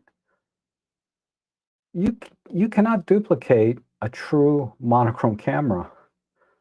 I mean, in a blind test, yeah, I would be struggling to tell the difference, uh, which camera used to take that particular black and white image. Okay, I will concede to the fact that if you convert a color image to black and white, there's virtually no way for me to know if that was shot with a monochrome camera or not. But when you put two images side by side, okay, if you put the two images side by side like I did here, and I didn't show you the EXIF data that shows you which camera took which, would you be able to tell me which camera was shot with a monochrome and which one was not? Me personally, probably not again. I'd probably still be called out and say, Rob, you can't even tell the difference between when you shot with the monochrome or when you shot with a color camera and just converted to monochrome. But when you put the two images side by side, you can see the difference. You may not be able to call which one was taken with which, okay? Because I'm not. I might be able to here soon. I'm getting a better eye. Of course, you can convince yourself of anything if you try hard enough, right? But regardless, you did see a difference between those two images, right? So if I go back to it, um, this is a blue shirt. This blue shirt is lighter on the monochrome camera than it is on the um, color camera. The skin tones are brighter on the Sony camera than they are on the monochrome. And the transition from the bright area, say this part of my cheekbone, to this side of my cheek, this transition is much, much more gradual. As opposed to over here, the highlights are a little bit higher, and the transition from the brightness to the shadow area is much harsher. Same thing here with this side. This transition from sort of these midtones to these shadow areas to this almost darker shadow area is much more gradual and smoother than it is on the color conversion, going from here and coming back down to here. Um, so yeah, if you were to show me two images side by side of a person and I looked at their skin tones, I'd probably be able to tell you which one was shot with an actual monochrome camera uh, versus a color camera that was converted to black and white. I'm getting to where I can probably see the difference because of that tonality between the highlights and the shadows. Now, in more static scenes like buildings and architecture, again, side by side, I got another example.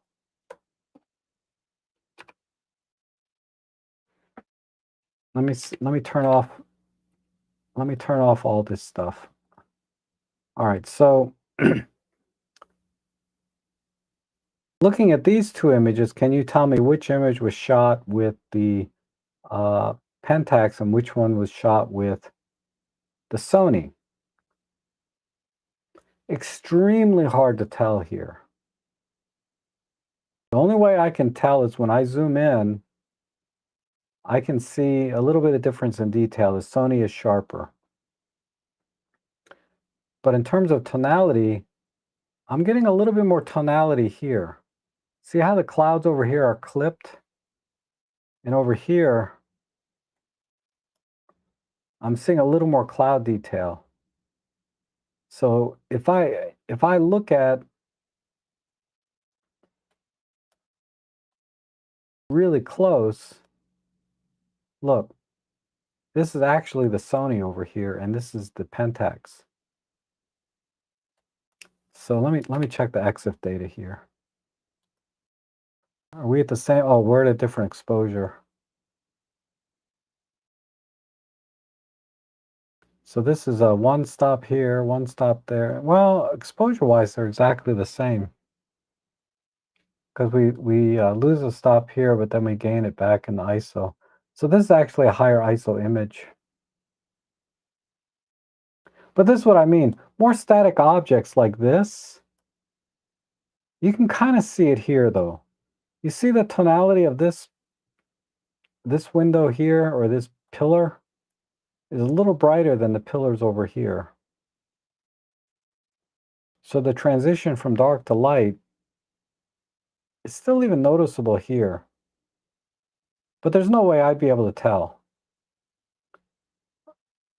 Because I went right away to the clouds over here in the highlights, and I was thinking maybe this was the Pentax, but it's not. This is the Pentax. So yeah, I'm struggling. Let's look at another contrasty area here. How about this car? Yeah, there's very little difference here. But the tones are a little bit softer. But this is the corner of the lens too, so the image is softer in general, so that doesn't really count. Anyhow, this what I'm talking about. This Pentax monochrome, when I go out and shoot with it, the images that I'm getting from it, I find are just amazing. And I just love the tonality of it. Somehow, the tonality is definitely different than converting my color cameras to monochrome. And it, like I said, it's that slight transition. I've noticed that the highlights to shadow, that transition is a little smoother, more gradual. Anyhow, thank you for reminding me, David. And Gary says, I have the 12 to 42.8 and the 12 to 45 f4, but the latter is in my bag more often due to the small size and weight. The copy I have also very sharp, perfect. Yeah, you're tempting me because I found some used ones for like 300, 350 bucks. And it just makes more sense to me. But like I said, I keep talking about the kit lens. I keep thinking about the kit lens, which is even smaller and lighter. And I'm not too worried about the light gathering, right? I mean, I'm at like f3.5 to f5.6 versus a constant f4. Not a lot of difference there, only a stop, but I just know how good the 12 to 45 is. Just the handling of it, the workflow of using it, the zoom ring is much smoother action versus the power zoom or the manual zoom of the kit lenses. They're crap, right? So I think I would have a much more enjoyable experience with the 12 to 45, in addition to the additional reach on each end, right? Because I can go out to 12 versus 14, and I can go up to 45 versus 42. So I'm getting a little bit more stretch, and I'm getting a much more enjoyable experience with the zoom ring. And of course, I guarantee the optical quality will be better, although that's not a critical factor for me in this kind of lens, for the use case that I'd be using it for. And E.L. Johnson says the same. Super sharp, light, compact, very well. Yeah. No argument for me. 2024 was bad for me. XH2S, R62, X100V, GX. I'm good for a while. You bought all of those in 2024? Holy crap, Mark. I mean, great cameras across the board, but come on. Wow. Like I should talk, right? 2023 was a big year for me. OM1 Mark II, no, OM1 Mark II I bought in 2022. God, I've had that camera for over 2 years. But yeah, I bought a boatload of cameras in that 2023 S1R. Anyway, on and on. And you return the XH2. Okay. Because you said the autofocus was not good. I'm not having any problem, but I didn't update the firmware either, so I'm going from an EM1 Mark III to an OM1 Mark II. Absolutely worthy. Oh my God. I've had, obviously I've had the M1 Mark III, and just specifically for the subject detect, animal detect, and bird detect, these two features were game changers for me because I like to take pictures of my dog and I like to take pictures of birds. And these two features were game changers for me and prompted me to buy the 300 millimeter f4 because up until that point, I didn't feel like I was worthy of that lens. But after getting the OM1 Mark II, I'm sorry, OM1 Mark I, and a little practice, I was like, I think I'm ready for this lens now. Now I have a camera that is upping my camera skill set. I mean, there's no substitute for ultimately for skill set in birding, but that definitely gave me an advantage I didn't have with the M1 Mark III. Now, if you're doing regular day-to-day shots, right? Just photo walks and things, yeah, you're not going to see much difference between the two cameras.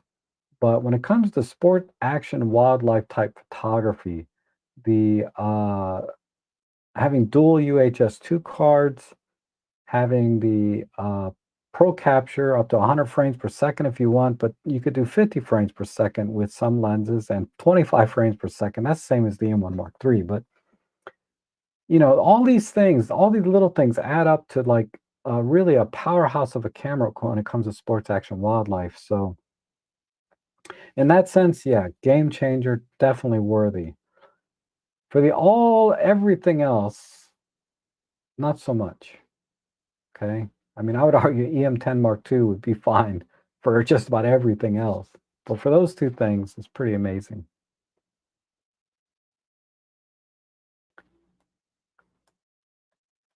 And another, yeah, it is a huge step up. I mean, there's a bunch of other features, right? Uh, better video capability if you care about that. Certainly having the 10-bit internal recording was a big step. The image stabilization is so much better than the M1 Mark III as well. Uh, and the processing is faster. I find myself using high-res shot mode more often because it's faster. With the EM1 Mark III, it was fine. I had to wait.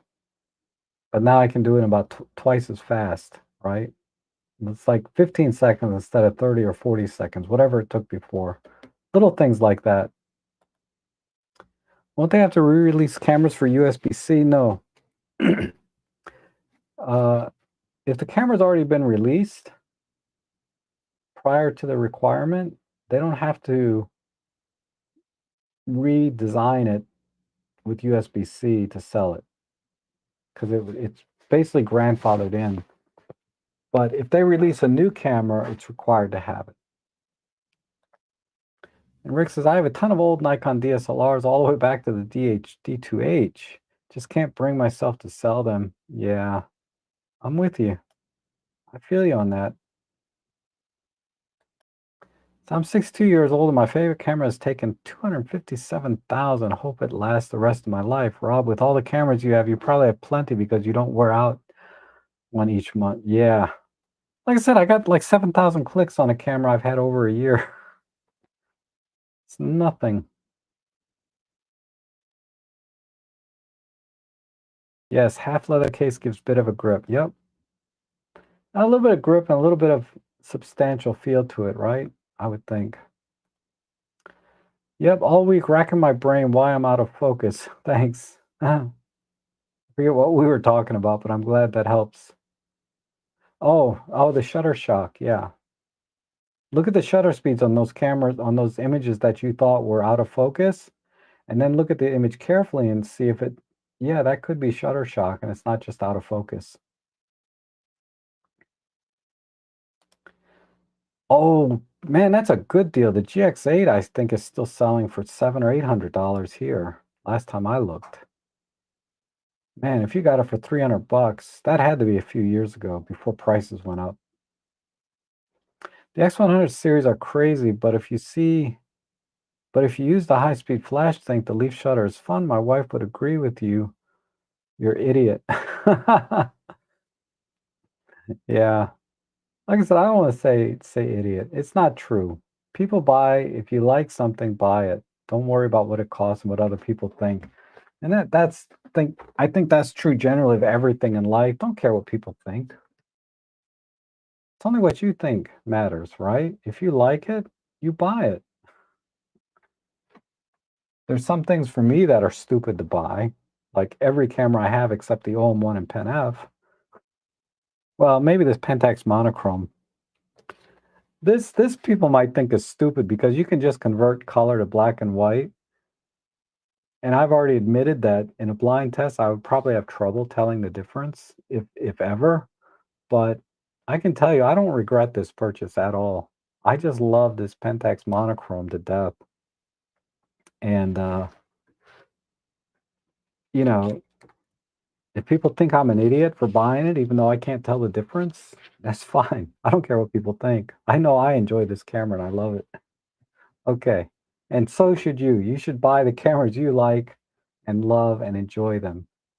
What was it? It was an episode of Firefly. No, the movie Serenity is it's not it's not the ship, right? He was talking about Serenity. It's not the ship, but it's what did he say? Something to the fact that it's love, right? It's love that keeps it in the air when otherwise it should fall out of the sky. It's love that tells you it's love that the ship will tell you that something's wrong before you actually, have any problems. Things like that. It's like if you love something, you will learn, it'll love you back, so to speak. And I don't know. I'm being stupid. I can't articulate these fuzzy wuzzy things too well. But um, it was at the end of the movie Serenity where Mal said something to that effect. Because everybody calls that Serenity a piece of crap, right? If you watch that series, but he just fell in love with that ship, and that's kind of how I feel about this Pentax. I've kind of fallen in love with it, and it just gives me I just love the images that I get from it too.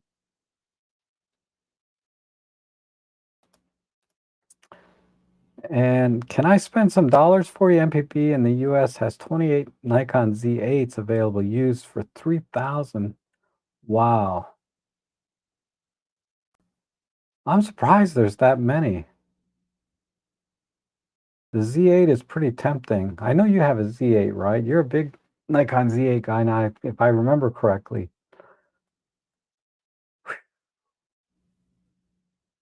I'm gonna have to wait for the S1R Mark II and see what it's priced at and think about it. And I'm gonna buy something in 2025, not because I need it. I just can't help it. I'm just in that sense, I'm an idiot. I can't help it.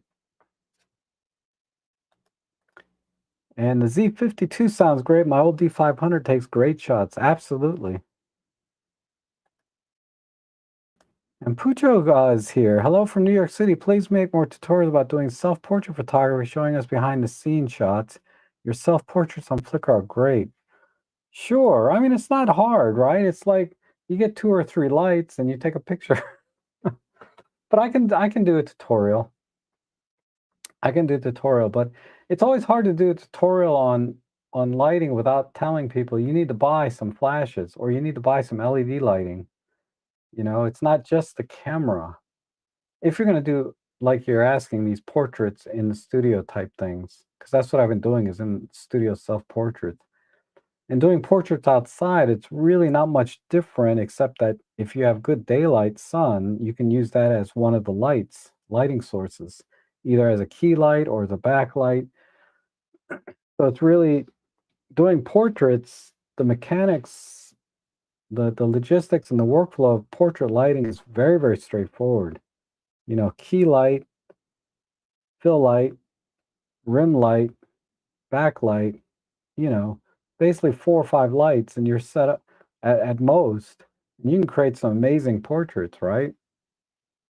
And then switching between soft light, hard light, uh, mixing the light hard and soft together by light stacking.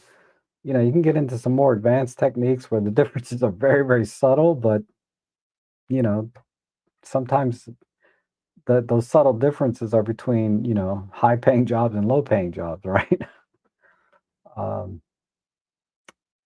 but yeah, I can do one. I can do one. I have like some flashes coming in from Godox that they want me to review. That would be a good opportunity for me to just do a tutorial at the same time.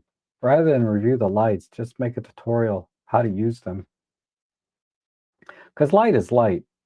I mean, yeah, the flashes, they have some fancier features like touchscreen and auto syncing for the trigger.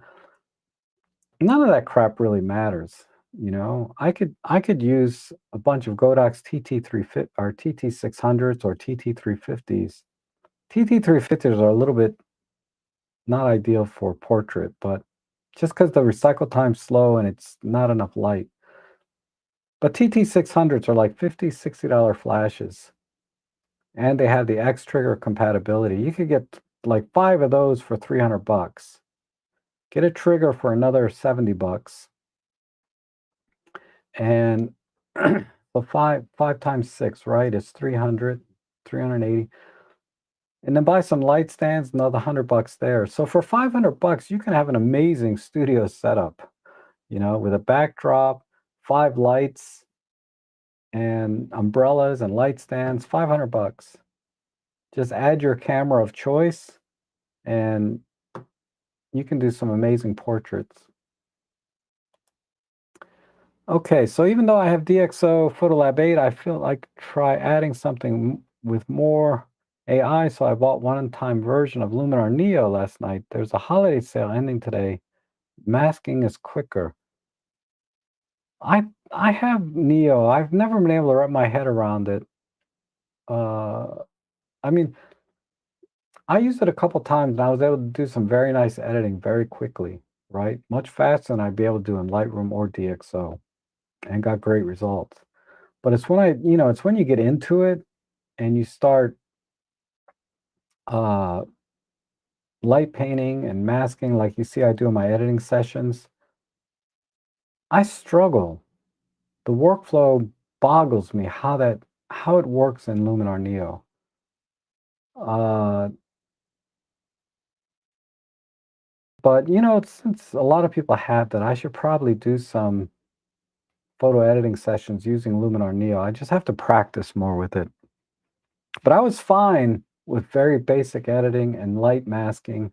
But when I got into it, like you see me doing my editing streams where I'm like really pointing light in different places and stuff, that's when I started to struggle with Luminar Neo. And so I just never went back to it. It's still on my computer though. I probably, if I open it up now, it'll have like 10 updates. And on the Z52, I can map each button and have done so on 3 of them, 3 different focus modes, which game changing for birds. Oh, that's cool. And then Henry says, do YouTubers even consider telling camera companies to simplify their camera naming system? Honestly, I think that not being able to identify different cameras stopped me from purchasing. They don't listen to us. They really don't. The only time they listen to us is when uh, it starts to affect their sales, right? Like, I guess in some sense, it's affecting their sales because of the naming conventions. But, you know, I don't think they listen to us at all, to be honest. They just want us to market their stuff when it comes out. So I get a lot of Godox flashes that come in. And I'm happy to take it because I love lighting and practicing with lighting, and getting free lighting gear is, one of the perks of having a YouTube channel, I guess, for me. But if I'm reviewing cameras and lenses, um, cameras in particular, I don't know. I don't know about these naming conventions. I get why they do it sometimes, but like EM1 Mark III, but it's actually OMD EM1 Mark. That's not too bad, honestly. I don't know, maybe because I'm used to it. Panasonic S9, that's pretty straightforward. S5 Mark II. These are pretty straightforward. So some companies do okay. I don't know. I don't know. Give me an example of a naming convention that you find a little bit confusing. Like, I get it, the X106 or the XT30. It's, I don't know, it's not too bad. I guess How minimal can you make it though? I guess Leica is pretty straightforward, right? Leica M6, M9, M11. But then they have M11, M11P, right? Stuff like that. Uh, but I don't find it too bad, to be honest, Henry. Lenses, on the other hand, like Tamron and Sigma, Tamron in particular is really bad with naming conventions. I can't tell heads or tails of their naming convention.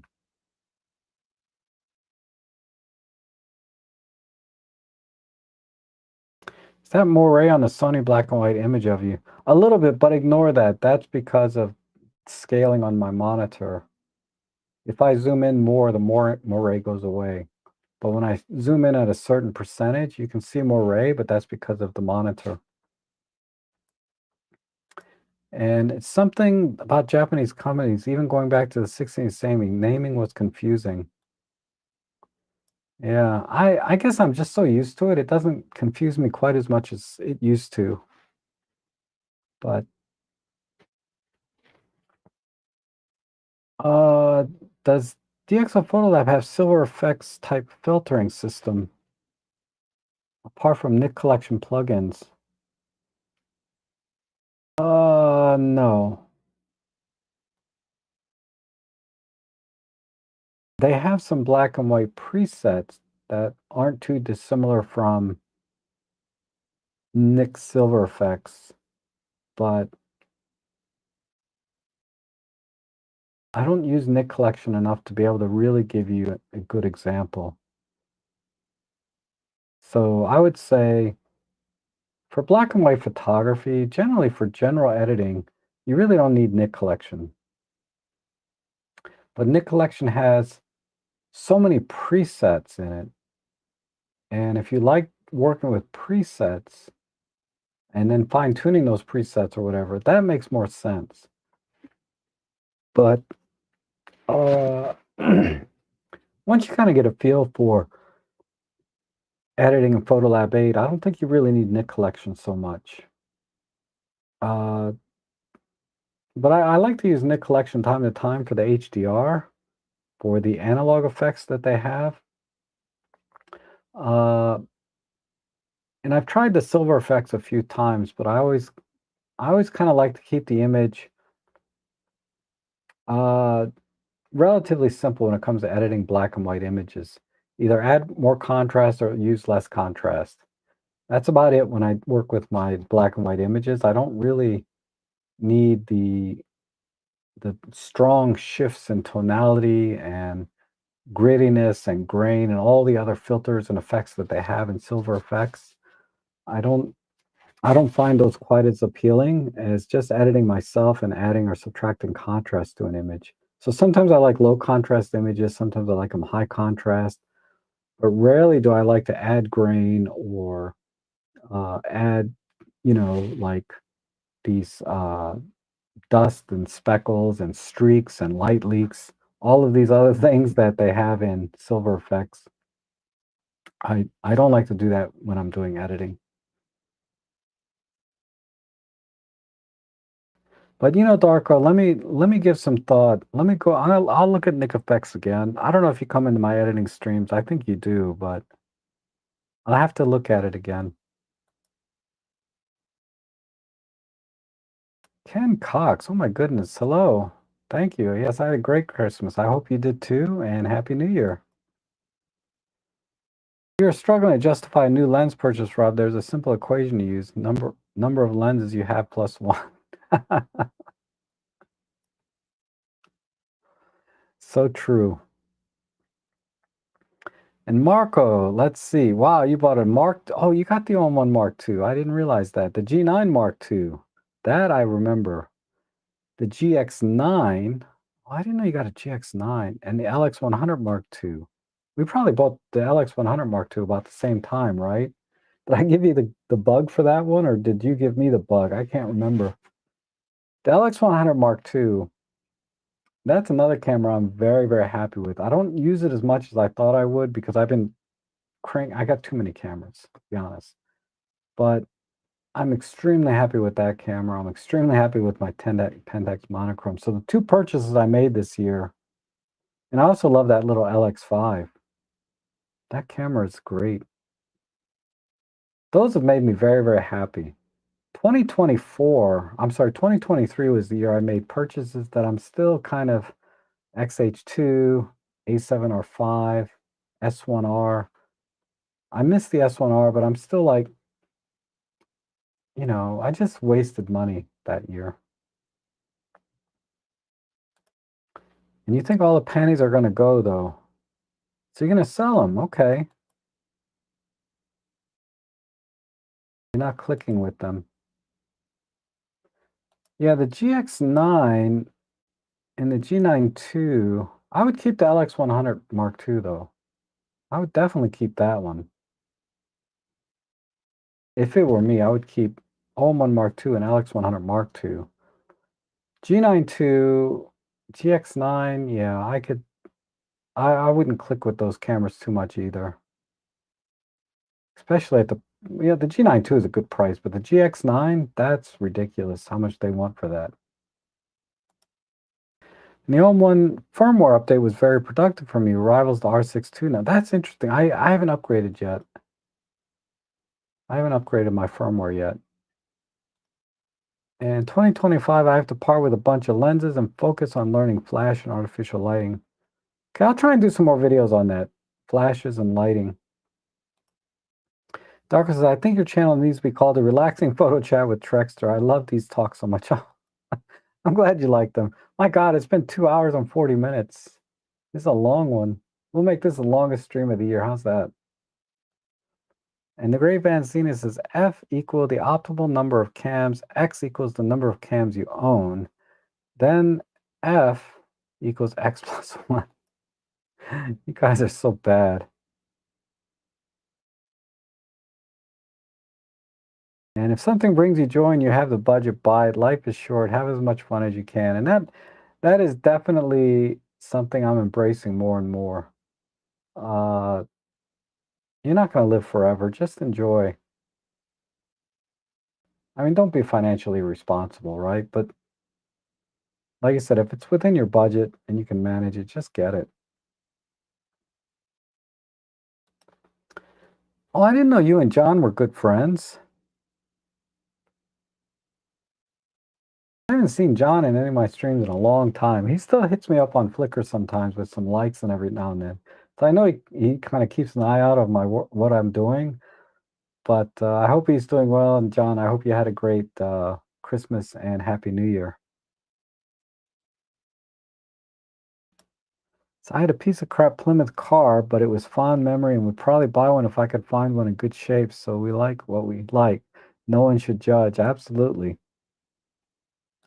And Roger says, just catching up when everything is so drab in the winter, non-snow landscapes, tough to find good photo subjects. I agree. It's very uninspiring when the lighting is bad, right?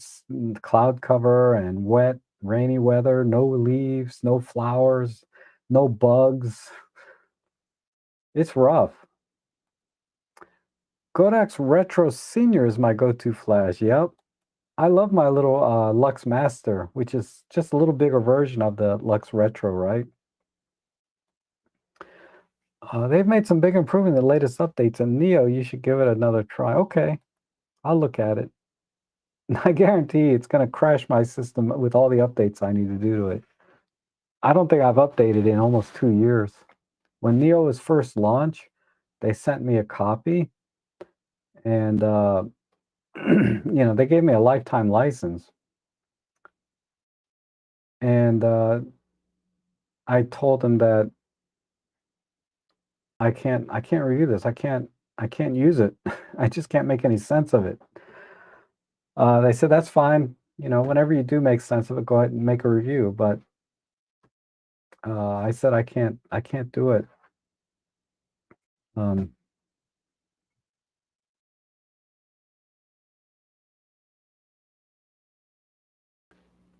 the GUI is much improved and the layout is simplified. Masking is very flexible compared to DX, so I mainly just do noise reduction in Photolab now. Okay. Yeah, I really struggled with it. It was June of 2023 that I tried Neo last. That was the last time I tried it, June of 2023. And I'd used it on a portrait session. And then I tried to get into it a little bit after that because, it has some AI portrait stuff to it that was interesting and worked well. But I couldn't get past it. I couldn't get past that into the actual editing like I do in DxO. Big sale going on at Luminar Neo, 99 euros, no subscription. Be quick. Okay. Um, like I said, I have a license for it, so I'll have to load it up and see though. They may have let it expire on me and didn't tell me. Because sometimes I've noticed that sometimes I'll open up software that somebody gave me and the license expired and you cannot use it anymore. Gotta take the wife to work. Always a pleasure to be here in the group. Have a great day, Rob. Have a great day, Darko. Say hello to your wife for me. Anthony is here. Says the shutter release button on the Oman Mark II is very hard to feel when using gloves compared to my old EM1. Otherwise, I'm very pleased with the camera. Okay. That's interesting about the shutter release button. Rob, I agree with the better overall complexity flexibility of DxO8. My daughter doesn't have the free time to edit as I do, being retired. The quick AI functions of AR Lumina suites suits a working person. Yes. Yeah, so like I said, back in June of 2023, I used it on a portrait session. And I mean, I got some really nice, quick edits out of it. Uh, very nice edits with the AI functions. I forget what it did, like brightening the eyes and softening the skin. It did a lot of things very quickly, very nicely. And I could see myself using it for that. If I did more paid portrait type work, I just had a big job. Oh, but I just know how to use DxO, so I use DxO. But I bet Luminar would have done a good job on my last photo job that I did, and maybe even done it faster because I was using Flash, so I didn't have to worry about noise, right? But John and I went to Stockholm last year when visiting Munich. Well, if you see him before I do, say hello. And Eric is here. Good morning. Super late, and now it's warm today. I know, right? I should get out. And Gary is now a member. Thank you so much, Gary. It's very good to have you aboard.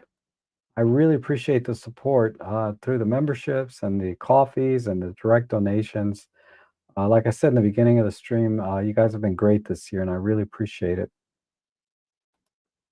Anthony said, I would love for Home System to introduce the X model that's slightly smaller and lighter,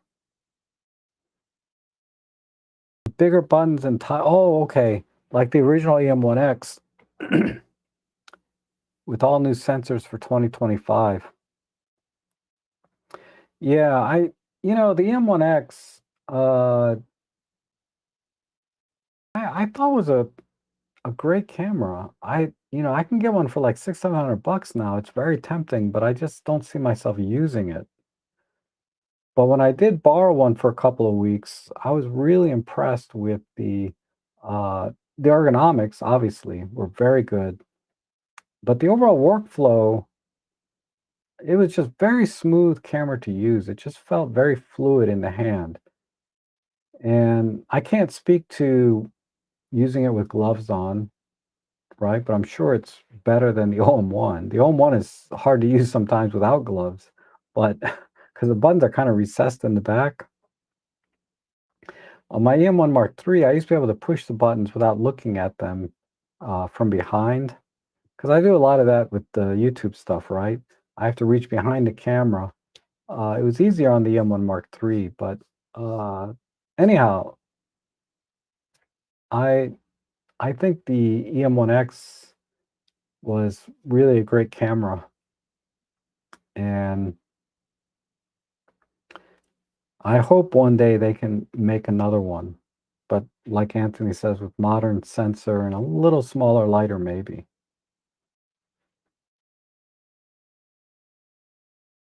Yeah, financially irresponsible. I know.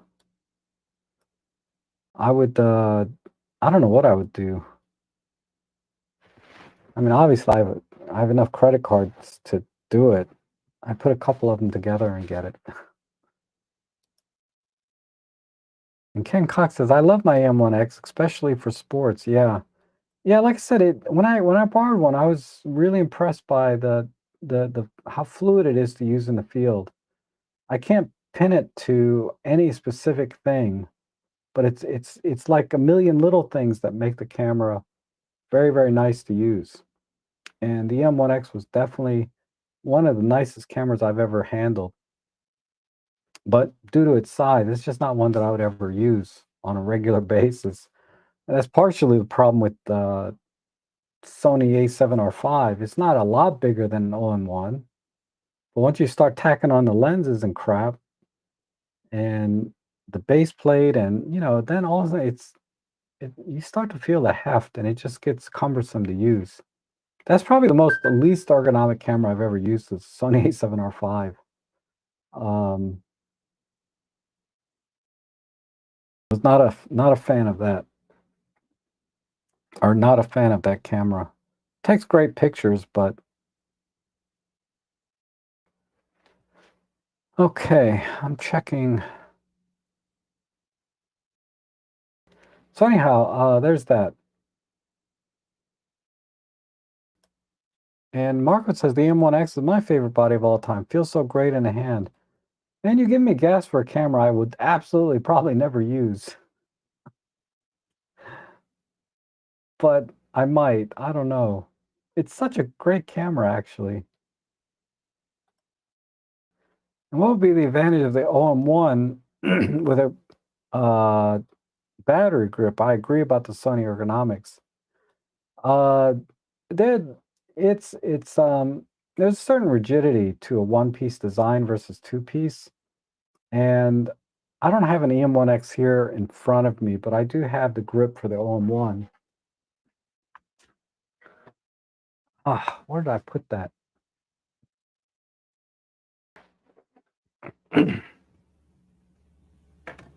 See if I can touch things without getting static shock.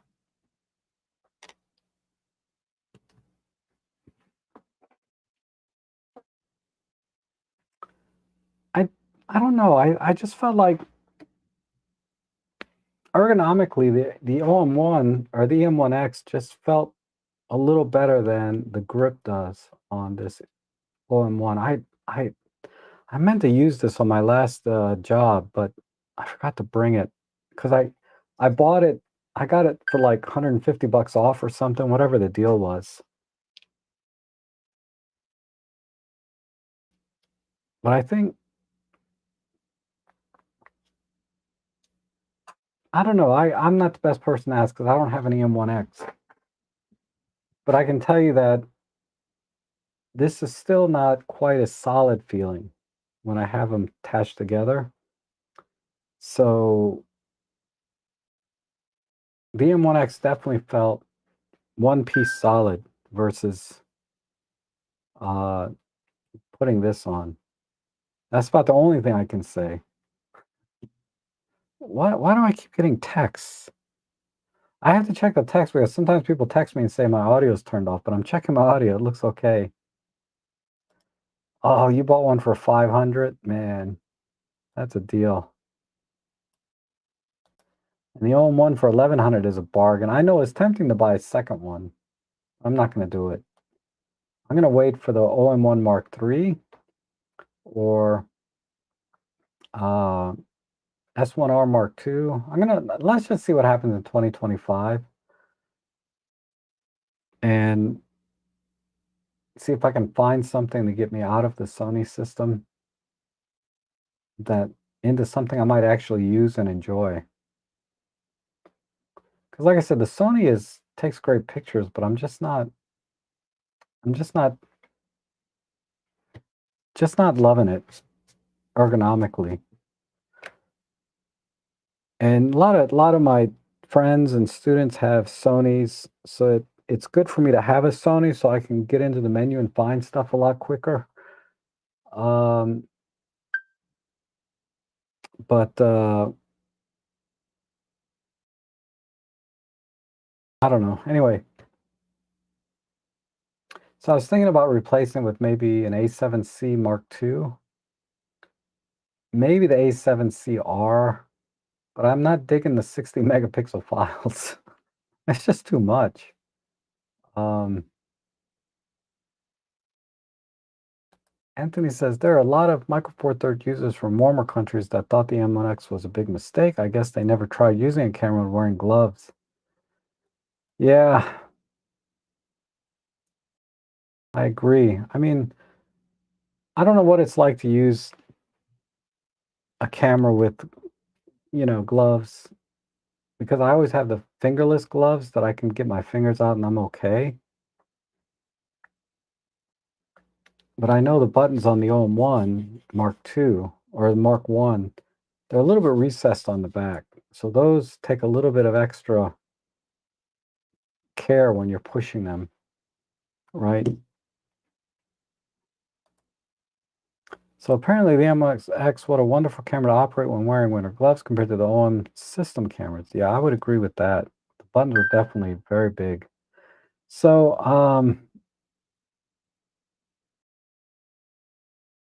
we're coming up on 3 hour stream. How's my batteries holding up? Not much longer. Uh, I think I'll end it here with just a happy new year. I'm running out of a little steam myself. Uh, but you guys, thank you so much for joining me today. Very, very happy new year. I may be back later today, but definitely tomorrow because God, there's like more people here now than ever.